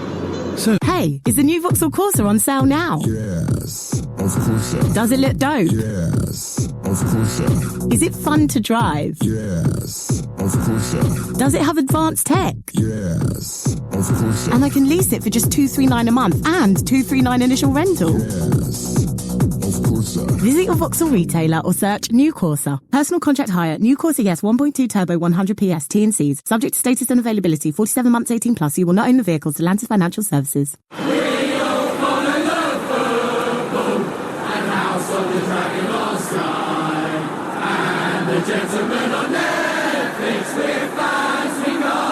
For fans of football and unmissable shows, get Sky Sports and Sky TV in Ultra HD and Netflix all for our lowest price. Hurry, the Premier League starts next week. Go to sky.com. Require Sky Sports, Sky Ultimate TV in UHD for £43 a month on a 24-month contract with a minimum broadband speed of 25 megabits per second. New Sky TV customers only, 18 plus, terms apply. Mr. Guardiola, what's been troubling you? I'm tired, Doc. Go on. I'm tired of winning, Doc. I need a challenge. A challenge? I hear you've got 115 of those coming up. Can Pep and City do it again? Will FFP have an impact? The Premier League is back, and Paddy Power offering you a completely free bet builder on each of the first 5 Premier League weekends. Paddy Power. Free bet valid on pre-match bet builders only. Min 4 plus legs. Previous deposit required. Max 1 weekly free bet. Value varies from £1 to £25. T's and C's apply. 18 plus. BeGambleAware.org. I've just sold my car. All right. I got a quote in 30 seconds from We Buy Any Car. Drove to my local branch in 13 minutes. And cash is getting sent to my bank. Oh, nice. Just sold my car to We Buy Any Car. Just sold my car to We Buy Any Car. To find out how much your car's worth in 30 seconds, enter your reg number now at WeBuyAnyCar.com. Admin fee may apply. For more information, visit WeBuyAnyCar.com/info. The amazing new Nextbase IQ dashcam. It's like a smart doorbell for your car or van. Always waiting, always watching, always working. When anyone gets close, it notifies your mobile, warns you, and records the evidence. Protect your car with the multi-award-winning Nextbase IQ. Prices start from $349, with £100 off at Halfords or nextbase.co.uk. Next Base IQ, a personal bodyguard for your car or van. Some features require subscription. Aldi's flying the flag for fresh with the latest Super 6 fruit and veg offers. This week, spring onions just 49p, sweet corn 69p, white mushrooms 89p, all British, plus sweet pointed peppers 89p, baked lady apples only 169, and Regal vine tomatoes just 119. That lot will take some beating. Aldi, Team GB's #1 fan. Let me go straight to the point. When you're laying a patio or driveway, you need Sika Fast Fix. It's ready mixed, easy to use and quick to apply. Plus it comes in 5 colours and you can use it in any weather. Transform your next project with confidence. Transform it with Sika Fast Fix. And you'll finish a quality job in no time at all. Sika stockist now at sika.co.uk/landscaping. The team sheets are out and the fans appear to be playing the free Coral Rewards Shaker. We've got the Glory Hunters hunting for rewards. Oh, they've won 50 free Coral coins. And here comes the full kit. Fanatics, they're shaking too, and they've got themselves a free bet. Play our free Coral Rewards Shaker to win guaranteed daily rewards and offers this football season. Coral, we're here for it. 18 plus, UK only. Max 1 reward per player per day. Restrictions and T's and C's apply. Take time to think. The FA Community Shield. Manchester City versus Manchester United. Live on Talksport. That is huge. This afternoon from 3, two giants of English football battle it out to take home the Community Shield. What a goal! Get full match build-up ahead of kick-by-kick commentary of Manchester City's showdown with Manchester United, live from Wembley. He's done it! Absolutely incredible! The FA Community Shield. Manchester City versus Manchester United. It is game on! This afternoon from 3 on Talksport.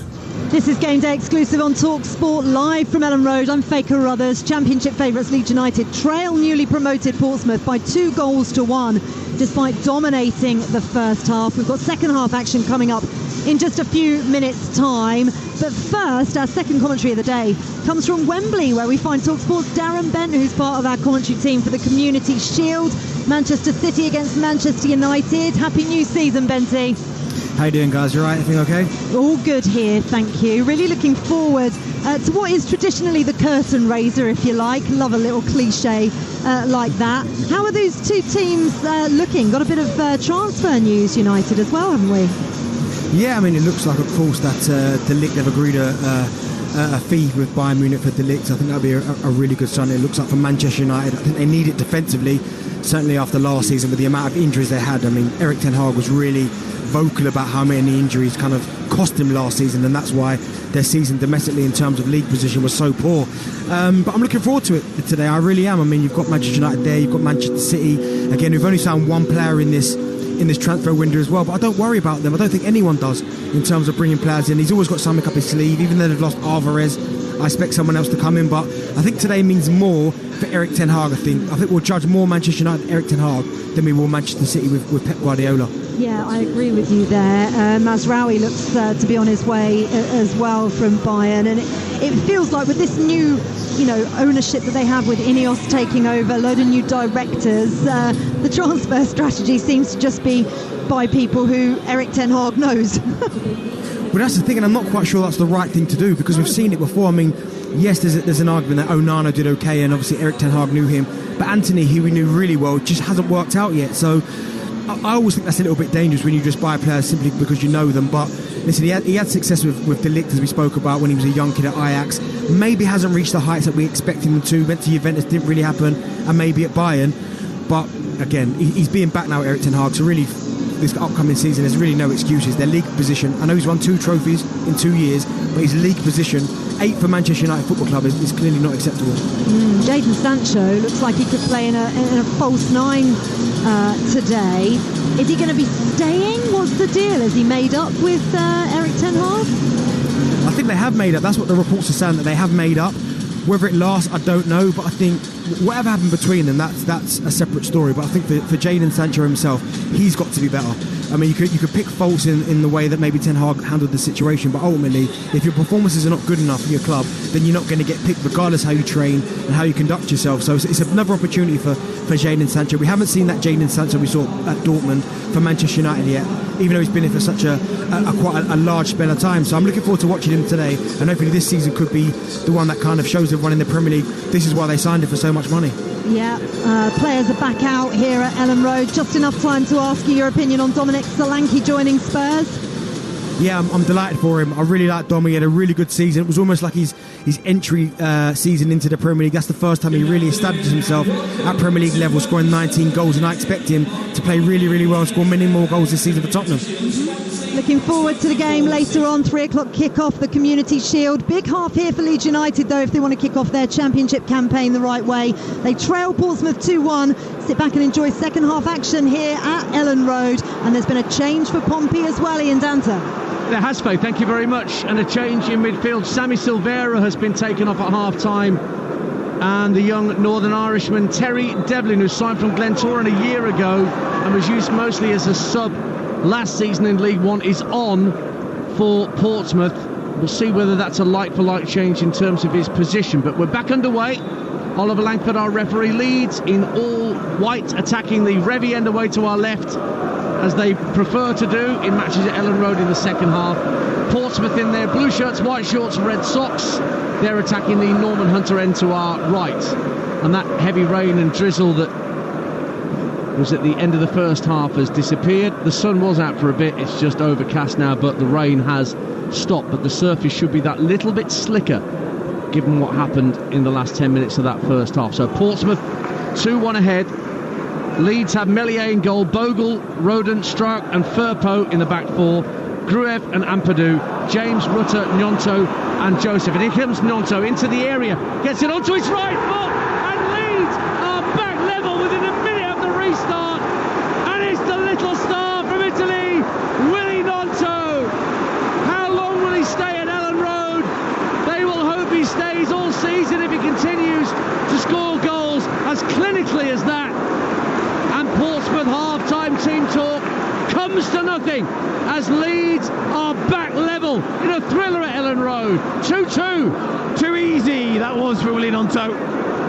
Williams felt like he was fouled by Rutter on this left-hand side, but then once Willy Gnonto got away, then he faced up Shaughnessy. He's just too quick with his feet. He just shifts it to the right-hand side and then hits it low and hard to the right of Norris at the near post. Too powerful, too accurate, too easy for Willy Gnonto. Portsmouth trying to respond, but Rutter wins the ball back and trying to out-muscle Jordan Williams down this near side of the left, and then too heavy a touch. Takes it out of play. Underneath of the Portsmouth lineup, Norris in goal, Williams, Shaughnessy, Towler, Ogilvie, Pack, Dazelle, Devlin, Lang, Lane and Sorensen. So a throw for Jordan Williams, one of 4 Portsmouth players making their debut this afternoon here at Ellen Road in the Championship. But it's 2 apiece and a couple of minutes gone, and Willy Gnonto gets himself on the mark for Leeds United this season. 20 years of age. He was linked with a move away this time last year and it never came to anything. Ended with 9 goals in all competitions last season, and he is the latest name being linked with a departure. Now here's Devlin trying to make a name for himself down the left-hand side for Portsmouth, having just come on. But Leeds tidy up and Meslier can clear right-footed first time. Won't reach halfway though, and Towler just got his head in front of Rutter, but went to ground, and Rutter's picked up the space and fires the ball out to Gnonto on this left-hand side. Should be able to keep it in play. Does. Level the edge of the penalty area, steps inside his man, fires in across, and it's headed out by Shaughnessy with good strength, but it comes back Leeds' way. Dan James now up to the edge of the area. Towler just lays it into the feet of Marlon Pack with his back to play. Rather desperate clearance from Ogilvie, and just like the start of the first half, Leeds had their tails up at the start of the second. 2-2. Incredible tempo and intensity from Leeds. Again, it's something that Portsmouth are going to have to try and ride. Here's Jayden Bogle for Leeds. pulls the ball into the area. Joseph takes a touch and fires over. Brilliant first touch, and the second touch went over the bar courtesy of a Portsmouth deflection. It looked for all the world that this young kid was going to put Leeds back in front, but it's a corner at 2-2 at the Revy end. It's a really clever ball in from Bogle from that right-hand side. He doesn't just whip it in, he cuts it low in towards the penalty spot, and Joseph spots it. Lovely first touch to take it away from Shaughnessy. Tried to swivel and shoot, a little bit too much on it. Gruev, left-footed corner at the Revy end, goes right across the face of goal, and nobody got a touch in the end. Lang went up at the near post trying to get a defensive header in for Portsmouth, but it went through everybody and trickled behind for a goal kick. 2 apiece at Ellen Road. We played 4 minutes of the second half on Talksport. Unbelievable deliveries from Gruev. Really vicious in the way that whips across that 6-yard line. If there's a touch and it goes anywhere near the target, it's going to flash past the keeper. Ball chested down by Elias Sorensen for Portsmouth, trying to make a nuisance of himself up against Ampadu. Strout will just guide it out to the right-hand side for Jayden Bogle. Infield for Gruev. Look, turn around the corner very neatly from Gruev for Dan James, who scampers into midfield. Plays it that left to Junior Firpo. First time ball downfield for Rutter, who rode the challenge of Williams, but Shaughnessy back there again. He managed to get the ball back to his keeper. Ball goes out of play for a throw. Is that a goal at Loftus Road in the Championship? Ollie Klink. It's Dance. QPR 1, West Brom 2. West Brom have turned it around, and Josh Madger has his second of the afternoon. It was wonderful work down the right-hand side from Tom Fellows. He stood up across, and there was Madger to power home another header, and the Baggies lead. 7 minutes gone in the second half. QPR 1, West Brom 2. In the Olympics, France have become the first back-to-back Olympic champions in men's volleyball since the USA did it back in the 80s. Remember, we're back with Natalie Sawyer from around 6 o'clock tonight on Talksport, inside the Stade de France, final night of athletics coverage, all the relay races and stuff for you, as we continue our Olympics coverage that we brought you throughout the tournament from Paris. Back here at Ellen Road, 6 minutes gone in the second half. In the Championship, 2-2 between Leeds United and Portsmouth. 2-1 at half-time to the visitors, but Willie Gnonto, within a minute of the restart, has brought Leeds back level. Dean Ashton alongside me for the afternoon here on Talksport. And a much better start to this half for Jorginho Rutter. He's so important to this Leeds team to link that midfield and those runners that he has in attack, and his quality's been much better so far in this second half. More Championship football tomorrow. Sheffield Wednesday against Plymouth, live here on Talksport at 4 o'clock tomorrow from Hillsborough. And then Monday night from 8 o'clock over on Talksport 2. 2 sides relegated from the Premier League last season do battle at Kenilworth Road, Luton Town and Burnley. Remember, exclusive commentaries. We could have as many as 150 exclusive commentaries from the EFL for you this season. Championship, League 1, League 2, Football League Trophy, Carabao Cup, all covered here as down goes Shaughnessy under pressure from Joseph, and Portsmouth will have a free kick just ahead of their own penalty area. Leeds are unbeaten in 4 against Pompey. The last time that Pompey won here was 20 years ago when both teams were in the Premier League. Yakubu and Lamano Lualua scored for Portsmouth in a 2-1 win in April 2004. Goal at the Den in the Championship. Talksport Sam Ellard. 55 minutes played, Millwall 0, Watford 2. Georgie Chakvedadze take a bow.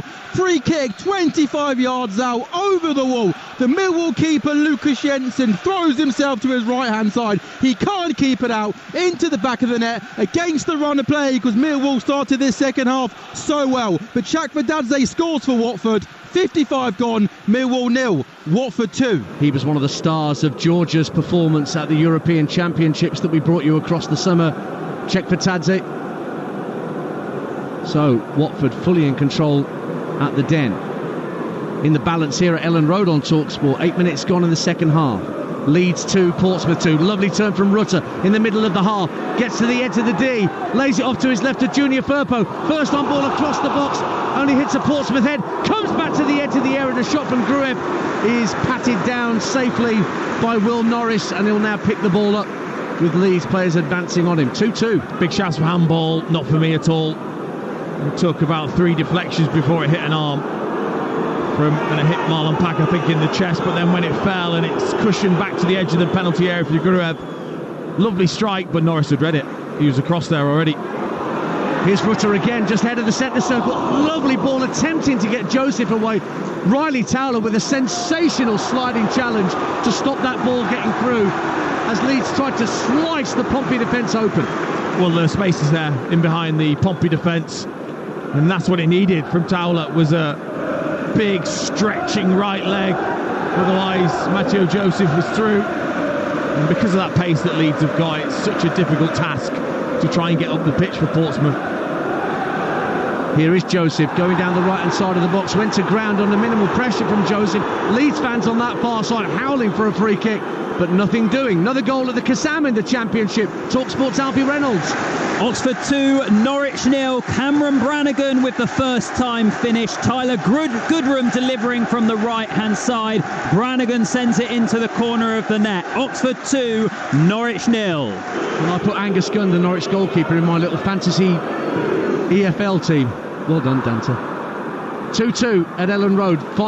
55 minutes gone. And this has been a thrilling opening afternoon for the assembled Leeds fans. They've only lost one of their 20 home openers of a season, Leeds United. That was against Derby County here, 2010-11. It's a brilliant record they've got at Ellen Road on the opening day of the season. Portsmouth, meantime, they've only lost one of their last 10 openers, home or away, and that was against Shrewsbury Town in 2019-20.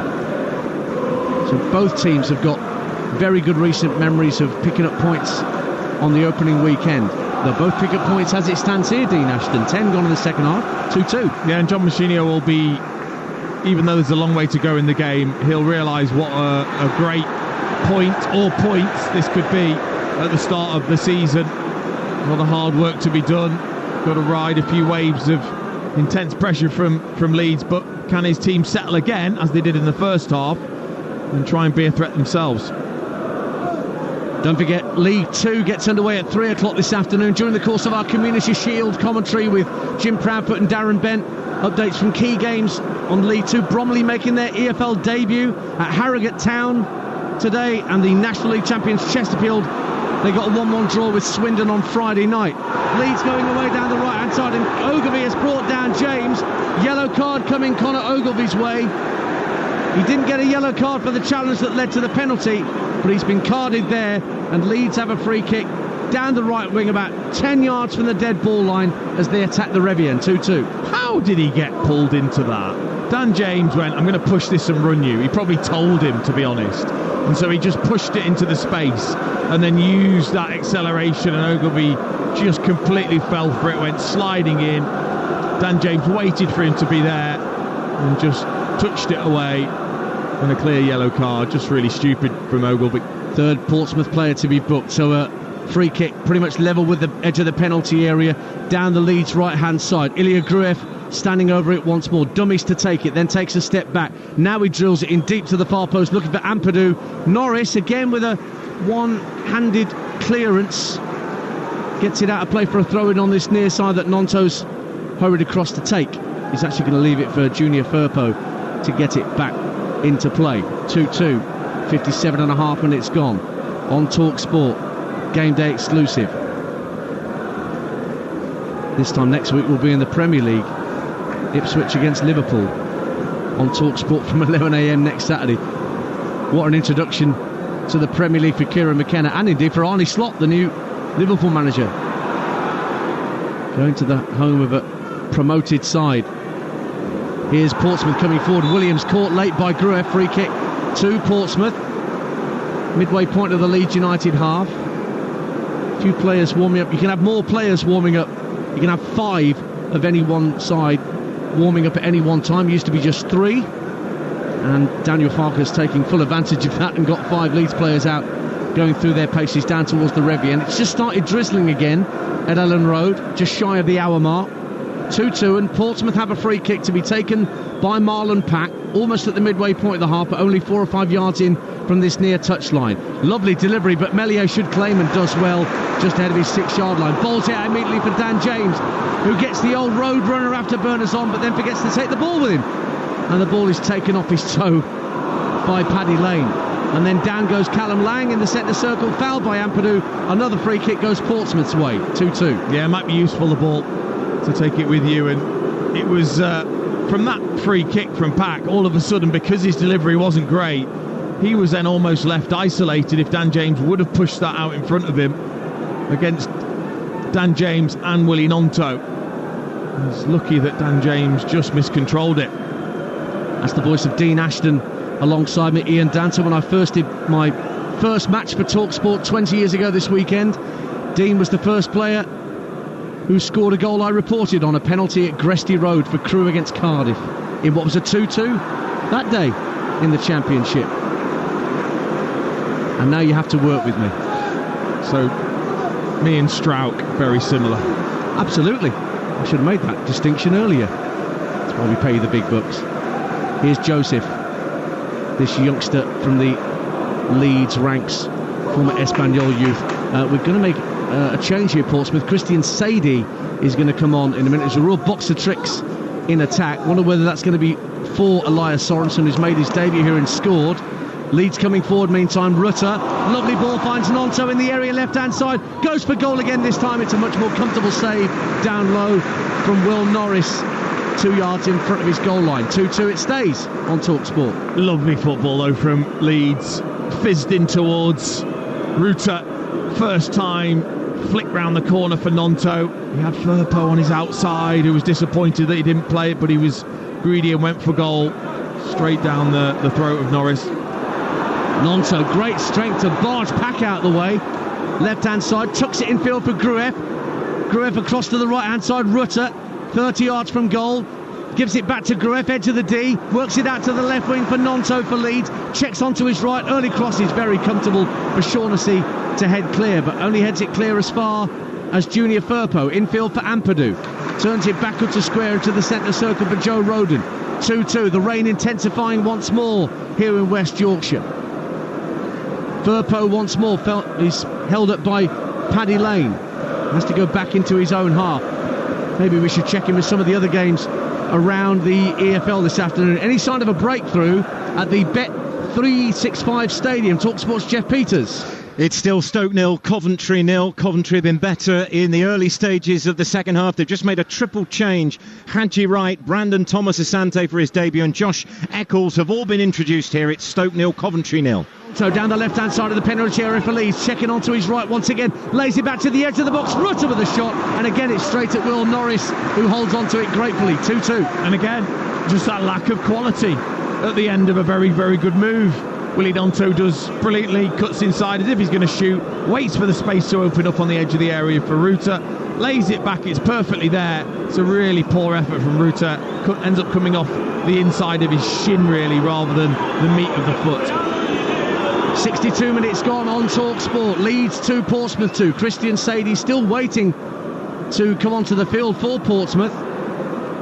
Meantime, lovely touch from Paddy Lane. Callum Lang goes down, free kick. Any sign of a breakthrough at the MKM? Hull City, Bristol City. Alan Biggs. Yes, Hull City 0, Bristol City 0. If it does come, it'll be Bristol City. They're dominating this second half. Anis Mehmeti's hit the bar. We've seen new players on for both teams from the bench. Liam Miller for Hull and Fally Mayulu for Bristol City. But it's still Hull 0, Bristol City 0. Christian Sadie is now coming on, and it's Elias Sorensen who scored Portsmouth's first of their 2 goals that's coming off to replace him. Meantime, let's get to the a goal at Loftus Road's just gone in there. Ollie Klink.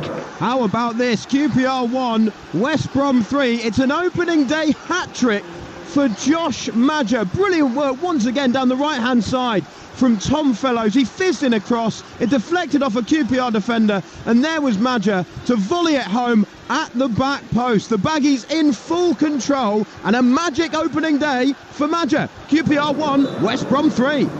Free kick for Portsmouth, lobbed into the area by Dazelle. It's headed out to the right-hand side. Paddy Lane picks it up. He's got Bogle for company. Ball to the far post, it beat everybody, and Meslier didn't really know what to do, whether to try and come and claim it or stay at home. But there was nobody at the far post to apply a header for Portsmouth, and it ended up being a Leeds goal kick, 2-2. Awkward, wasn't it, for Meslier? And the cross from Paddy Lane. Actually, it was a poor cross in the end, nowhere near his teammates, but just caused Meslier a tiny problem. So Christian Sadie joined a year ago from AFC Bournemouth, scored 4 goals so far. Only made 6 appearances for Bournemouth in 4 years from an academy graduate.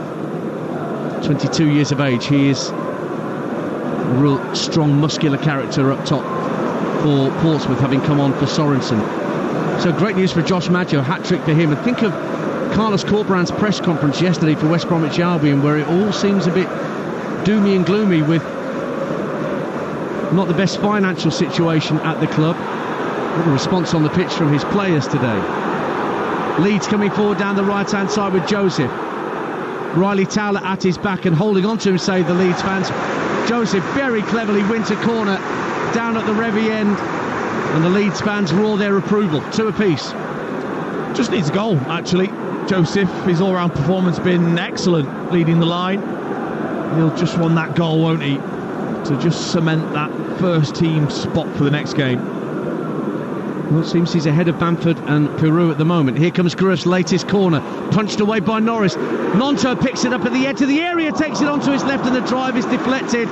Portsmouth players got out to him just in time, but it's another corner at the Revy end. 2-2. Really difficult spinning ball that came towards him, just outside the area, having to control it on the half volley with that spin and the zip on the surface. Just got away from him slightly, and it meant that the Portsmouth defenders could get out and block.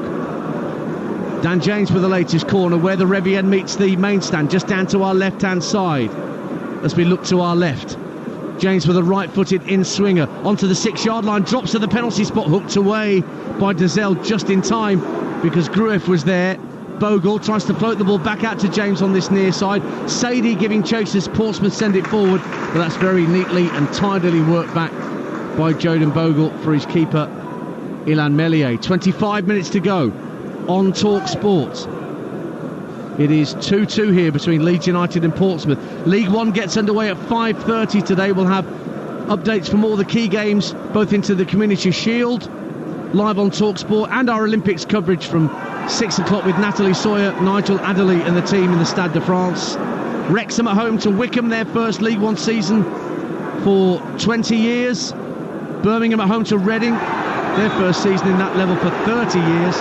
And the League Two champions Stockport, they'll be at home to Cambridge United, and relegated Huddersfield travel to Peterborough. Mansfield won at Barnsley last night in League One, having got up from League Two. Crawley Town welcome Blackpool down to Sussex. That's a 5:30 kickoff, along with all the other League Two games. Or from the right, League One game, should I say, rather, right-hand side. Here's Wilfried Nonto.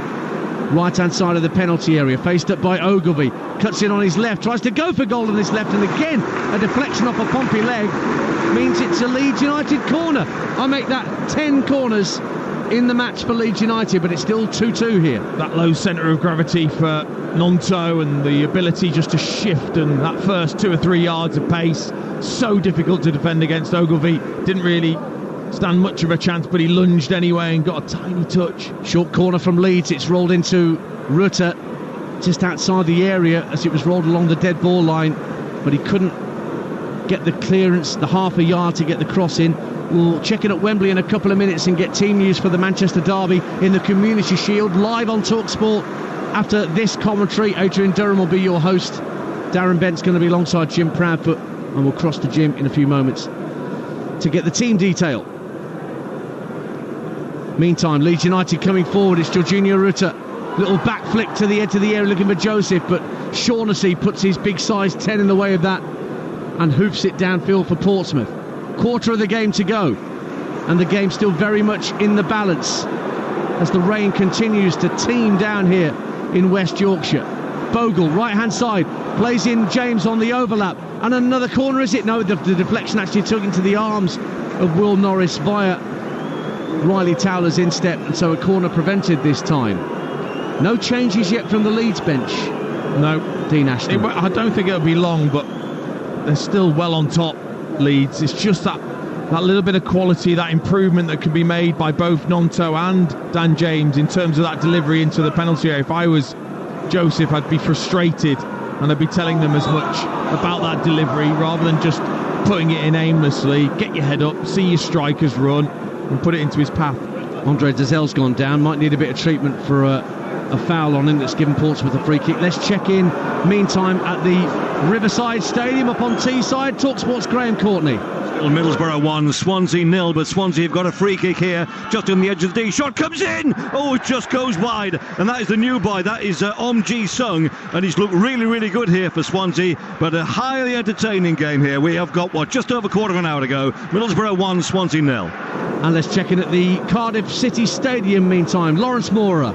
Cardiff 0, Sunderland 1. The visitors, though, should be 2 up. They've been under lots of pressure, but on the break, Joe Bellingham with an inch-perfect crossfield pass set my under away. He took one touch before shooting. Horvath, the keeper, was in no man's land, but he stuck out a big leg and deflected the ball wide for a corner. So it's Luke O'Nine's header in the first half that remains the difference.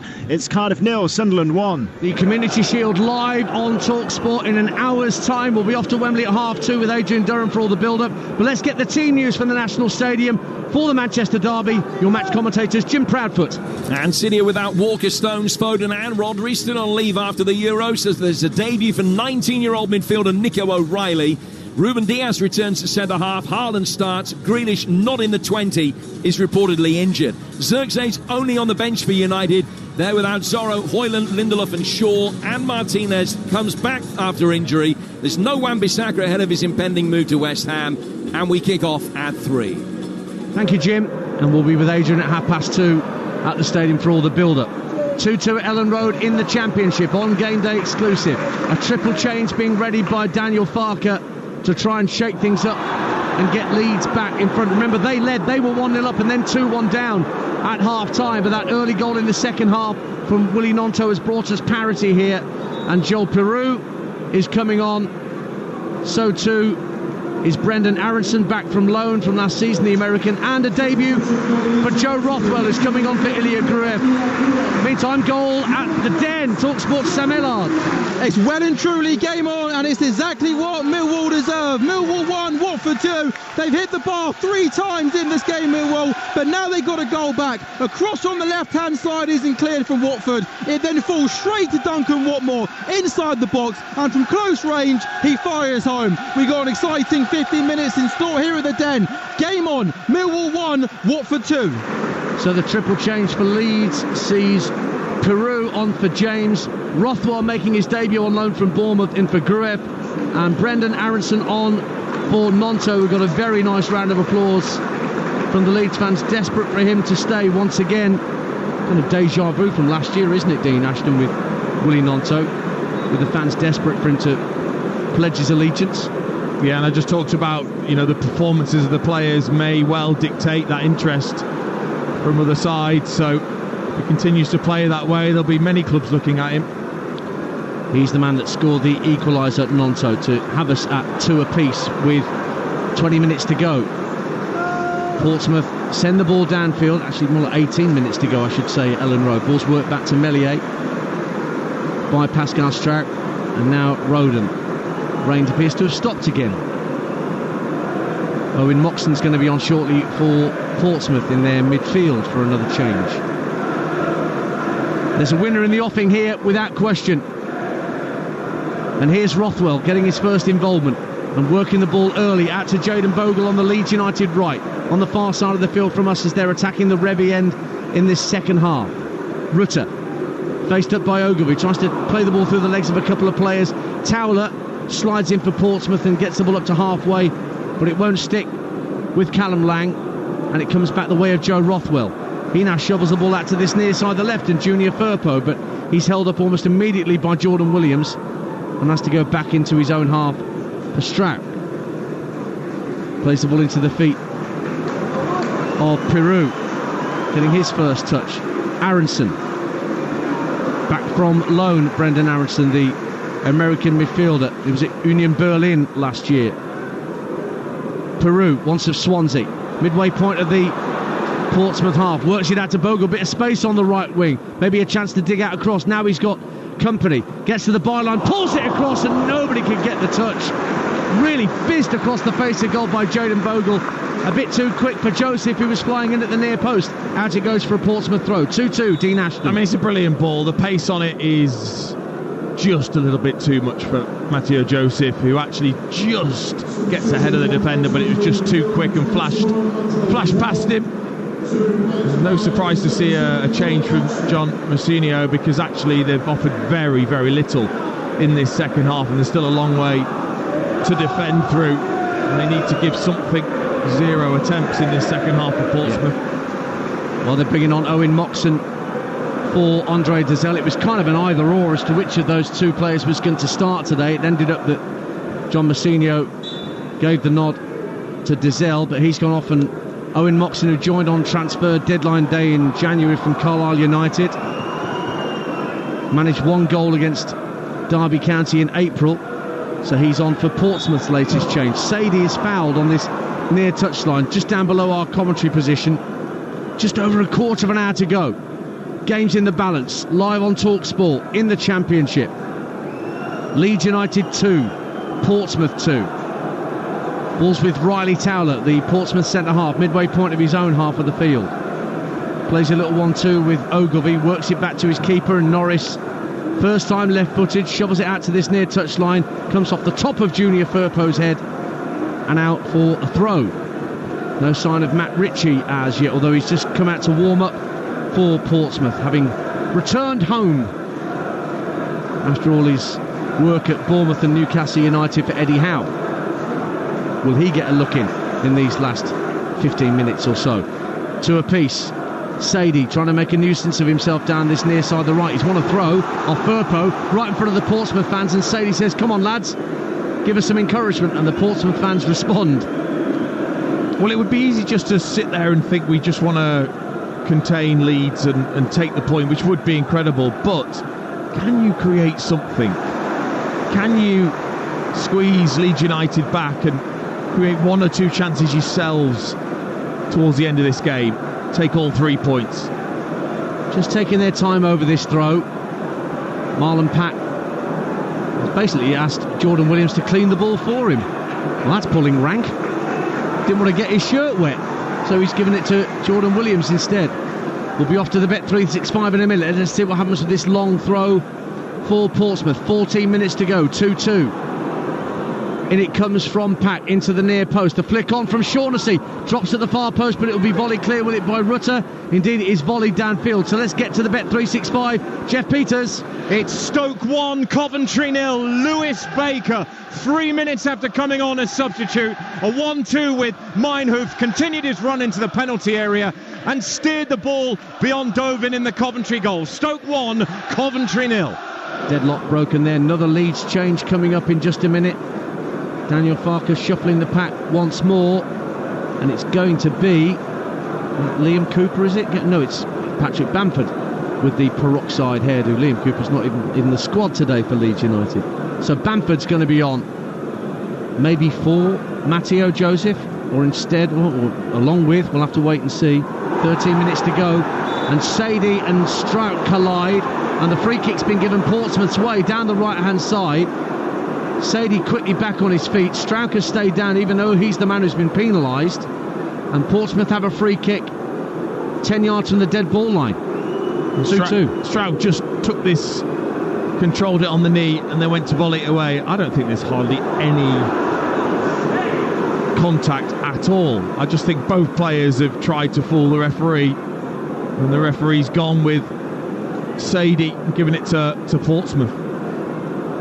Yellow card for Pascal Strauch for that challenge. Bamford waits on this near touchline to come onto the field. Meantime, it's a Portsmouth free kick 10 yards from the corner flag on the right hand side, with the visitors attacking the Norman Hunter stand away to our right. There's a clutch of Portsmouth players at the edge of the area who will all presumably split just before the free kick comes in from Owen Moxon, the substitute, not long onto the field for Portsmouth.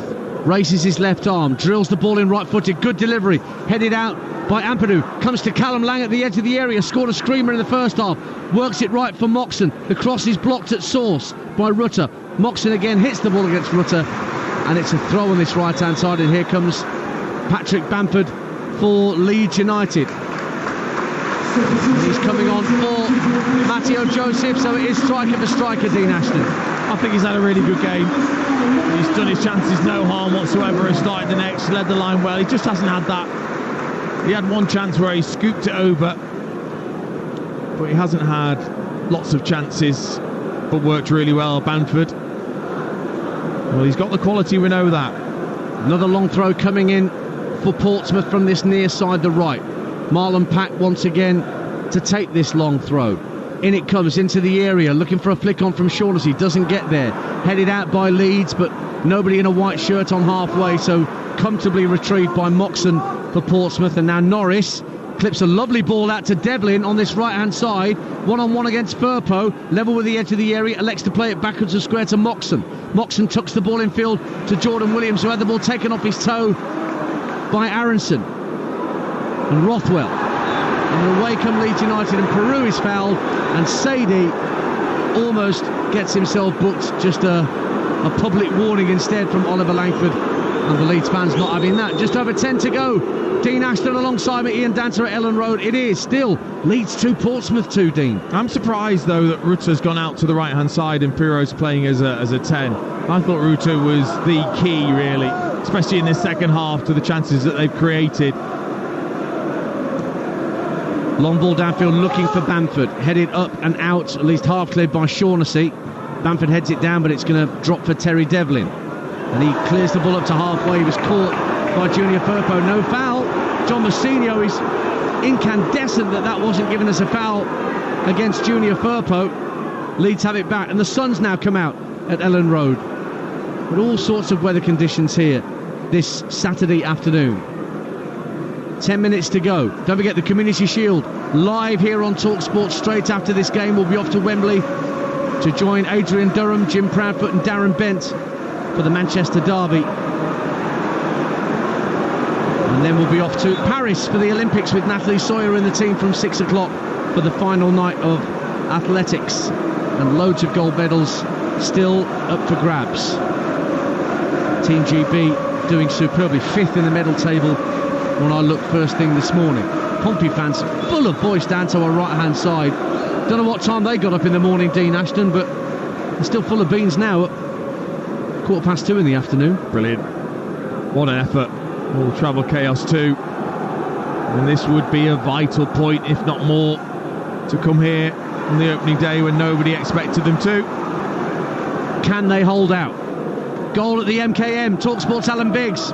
Hull City 0, Bristol City 1, and its substitute Fally Mayulu on his Bristol City debut, recently signed, who have from an angle has pivoted and fired Bristol City into a deserved lead and a probable match winner here. Hull 0, Bristol City 1. Matt Ritchie coming on shortly for Portsmouth at 2-2 here at Ellen Road.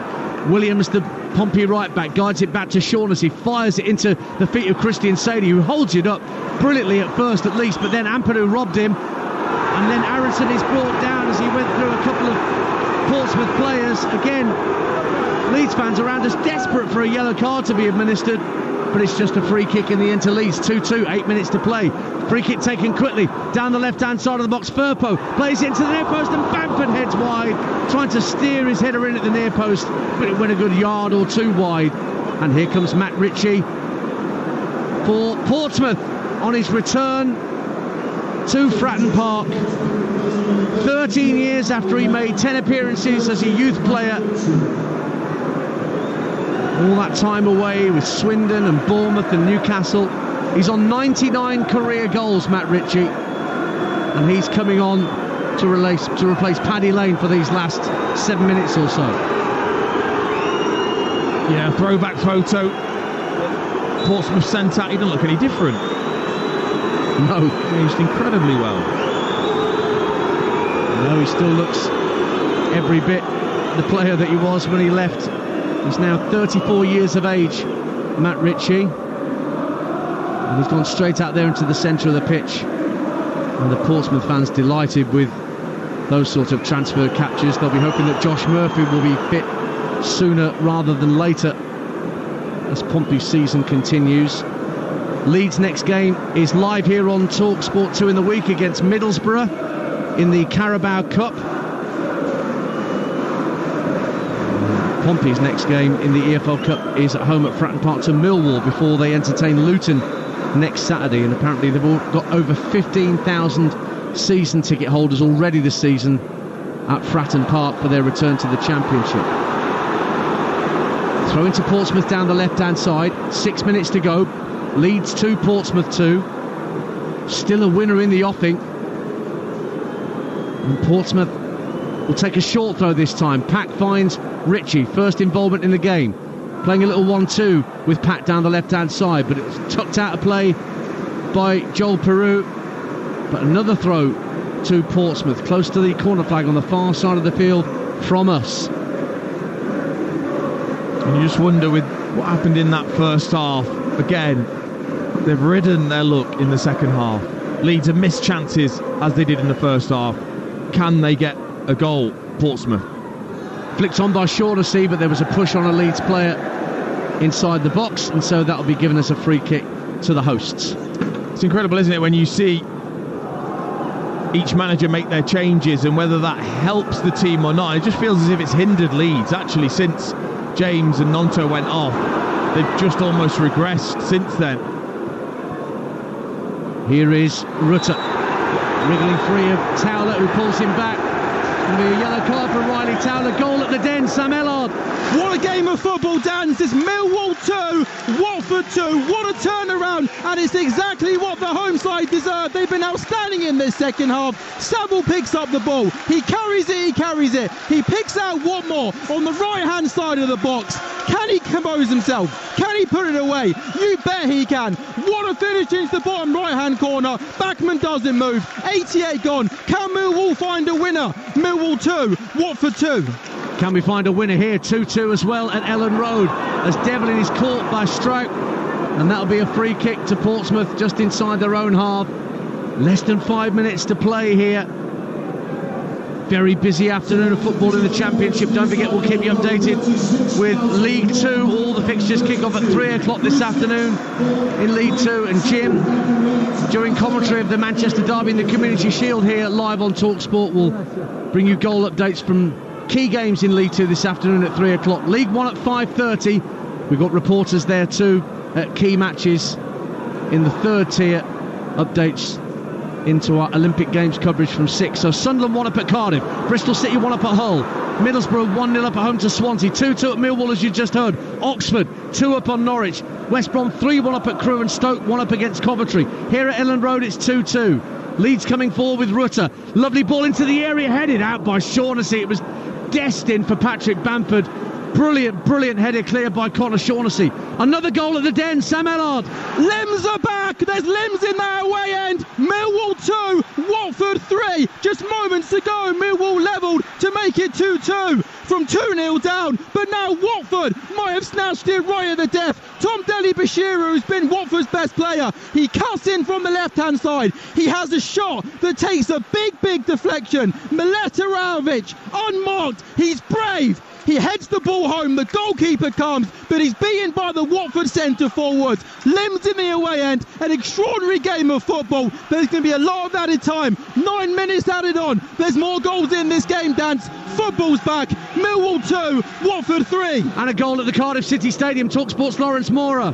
Cardiff 0, Sunderland 2. Jack Clark wraps it up, and it all came from Joe Bellingham's brilliant midfield tackle. He surged forward, played it to Clark. Clark with a little bit of razzle-dazzle and curled it right foot into the far corner. Cardiff 0, Sunderland 2. Great player Jack Clark, perfect for a team like Sunderland who've not been very busy in the market this summer, but they lead at the Cardiff City Stadium. There's a penalty at the MKM. We'll be there shortly with Alan Biggs. 2-2 here at Ellen Road with 2 minutes of normal time to go. And let's go to Alan Biggs for that penalty.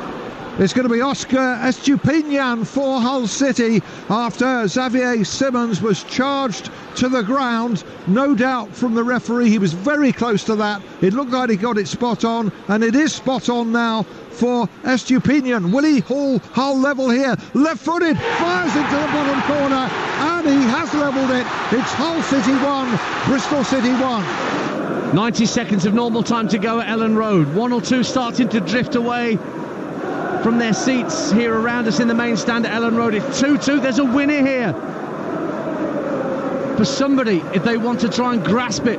Sadie barges into the back of Pascal Strike. It's a free kick to Leeds United. Ampadu inside his own half, runs away from Sadie, leaves it for Joe Rothwell. Rothwell shovels it out to Bogle, only on the halfway line. He tucks it in field for Jorginho Rutter. Rutter, faced up by Ogilvie, tries to release Bogle down the right-hand side, but Towler comes across to put it out of play into those Leeds fans opposite us for a throw-in. Taken quickly, Rutter. Great challenge to win it back for Portsmouth by Moxon, and then Lang is brought down, and that's a free kick. And John Messina will be delighted that his players can just eat up a few more seconds as we're into the final minute of normal time here, Dean Ashton, at 2-2. Yeah, and it's fizzling out. There's no charge from this Leeds United side towards the end of the game. Portsmouth aren't defending their own penalty area. Norris isn't having to work hard. It's starting to look comfortable, this end of the game for Portsmouth, and what a point it would be. It's the first time I've heard the Pompey chimes this afternoon from away to our right-hand side. As Riley Towler flicks the free kick down the left-hand side. Sadie showing great strength, holding off Ampadu, goes into the area, goes down. No penalty, says the referee. He's given it! He hadn't given it at first, but he does. Jayden Bogle brought down Christian Sadie, and as we go into 5 minutes of added time, Portsmouth have a chance to win it from the spot. And I agree. I think this is a penalty. Sadie does absolutely unbelievably well. The ball gets played over the top. He actually heads it to himself. Then he gets his body into the right position, sticks that backside out, makes sure that Bogle can't see the ball, and that he can manipulate him with that strength of his. And then Bogle just doesn't release. He's got his arms over his shoulder, around his neck, and it's a penalty. What a moment for John Messina and Portsmouth here. They're all standing up, all the unused substitutes, and the coaching staff cannot sit down in the technical area. John Messina pacing up and down like a caged tiger, waiting for the ball to be placed on the spot. And it's Callum Lang who's going to place the ball on the spot. He scored Portsmouth's second. He has a chance to win the game and get their third. Meslier just comes out to inspect where the ball is on the spot, as goalkeepers often do, told by the referee to backpedal to his goal line. And a chance here for Callum Lang to win the game for Portsmouth with the penalty. Slow run up, right-footed, right down the middle, and Portsmouth lead at Ellen Road once again.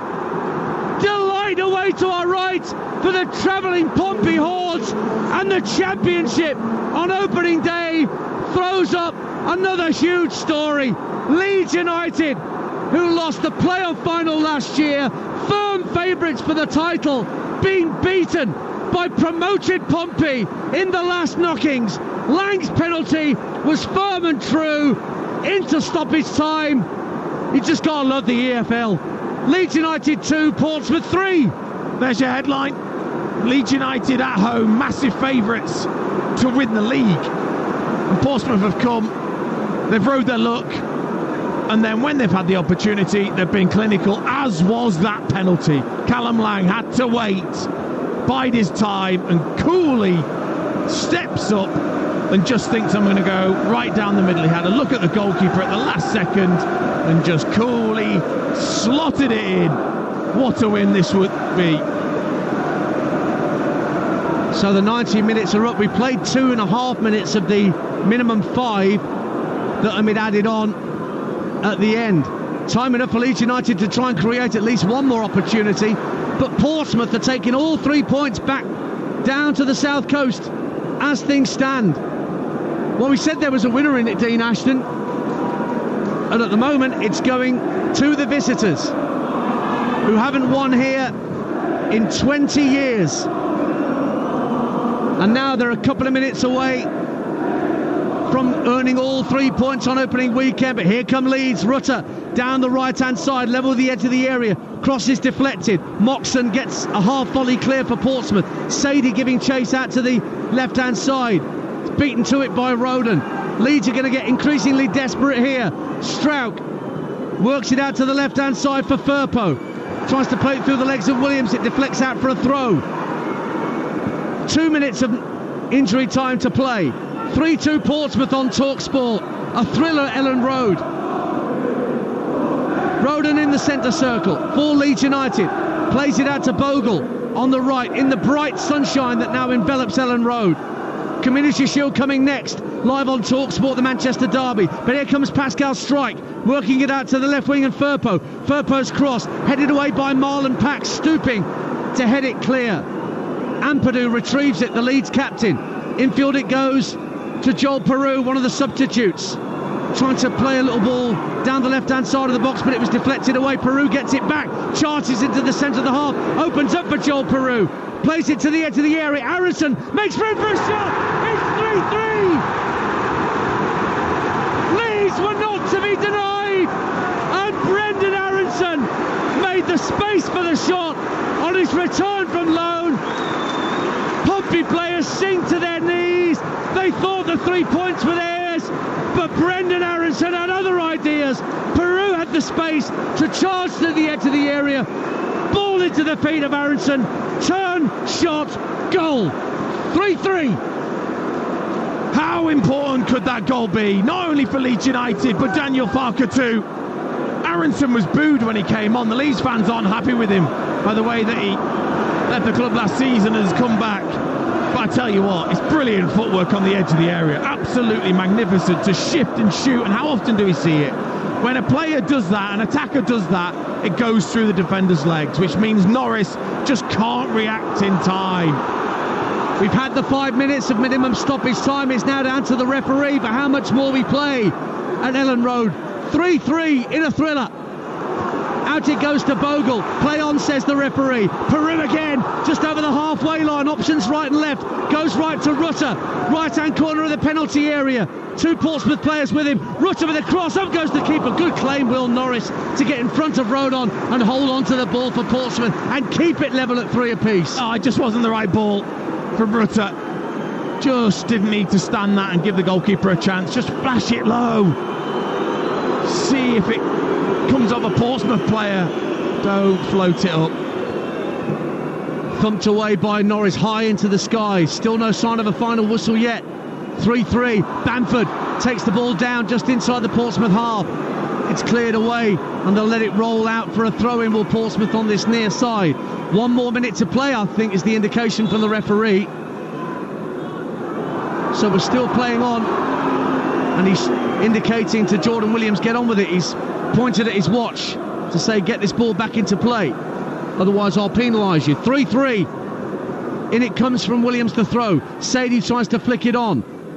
Then Devlin tries to send it down the right wing. Sadie again looking to release Callum Lang, who's on a hat-trick for Portsmouth. Wrestled off the ball by Roden. Sadie goes down, throw in to Leeds United, but it's at the wrong end of the field for the home fans. It's going to be a throw-in from Ethan Ampadu. Is there time for them to get the ball down the other end of the field? Bamford tries to win the flick on. Towler heads it up in the air for Portsmouth. Bamford brings it down, looks for Rutter. Marlon Pack steps in. One back by Jayden Bogle. Slips in Harrison for the winner. He's put it wide. Oh, what a chance for Brendan Aronson to win it for Leeds United. And he slipped it wide of the post. It stays 3-3. Well, suddenly Leeds won the ball back. Bogle slipped through Aronson just inside the area. John Mousinho gets booked for a bit too much back chat to the 4th official, and somehow was still level when Leeds could and maybe should have won it. I'm as shocked as everybody else inside Ellen Road. Aronson has to score. It's brilliantly played. The pass was perfect. His first touch was there. All he had to do was just make absolutely sure of side-footing it into the corner. He tried to put too much whip on it and he pulls it wide of the post. What a chance. All his teammates just fell to the floor. And there goes the full-time whistle And Leeds and Portsmouth will have to settle for a point apiece in a thrilling game at Ellen Road to open the EFL weekend on Talksport. Leeds United came out of the blocks flying and were 1-0 up through a Pascal Strike penalty. But by half-time it was 2-1 to Portsmouth.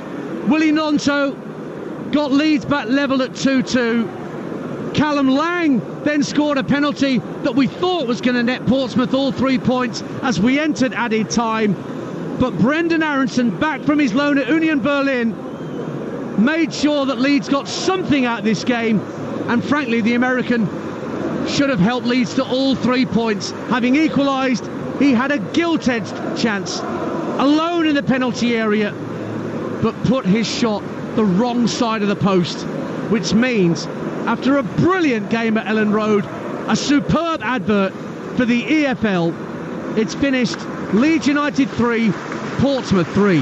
Well, Talksport are the home of the EFL, and I tell you what, you are in for a cracking season ahead if that is how every game is going to go. Dean Ashton, that was the most exciting 90 minutes of football I've seen in a fair while. It was amazing, wasn't it? You know, Leeds looked down and out, Pompey looked like they've got 3 points, and then all of a sudden actually Leeds should have won it in the end with 3 or 4 minutes of added time left. You know, the referee says 1 more minute and they get that opportunity. It was a topsy-turvy game, lots to analyse, but actually it's probably one of those opening day games where, you know, these sort of things aren't going to happen. You know, it's rare to see a game as good as that on the opening day of the season with two teams really going for it, and it was vital, that goal. Absolutely vital for Leeds and for Daniel Parker, I think. Absolutely huge. I have to say, in the opening 10 minutes, I feared that we were going to see 6 goals, but they were all going to go into Pompey's net because they hit the crossbar 3 times, Leeds United. Pompey got themselves back into it to take the lead at half-time.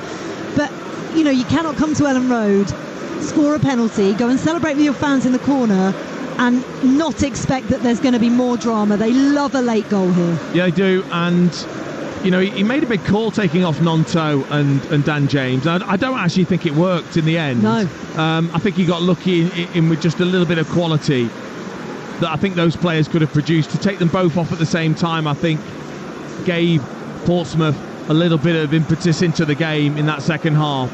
But actually, Perrault and Aronson combined for the goal, and Aronson again should have won it. So lots to think about, I think, for certainly for Daniel Parker, but big positives for Portsmouth. Huge.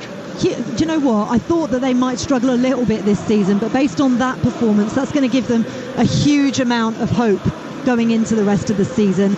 You know, we'll find out later on about another promoted team who've had a successful opening day of the season, and it's really key, isn't it, for these promoted sides to start off with some points on the board. Well, and to start off with still that mentality of winning and feeling like you're one of the best teams. And I think Portsmouth came here, they gave the respect that Leeds deserved, but actually when they had their moments, they were brave, they got men forward, scored 2 terrific goals in that first half, and probably played exactly the way that John Mousinho expected the game to go, but just didn't quite hold on at the end. But imagine being at home at Fratton Park.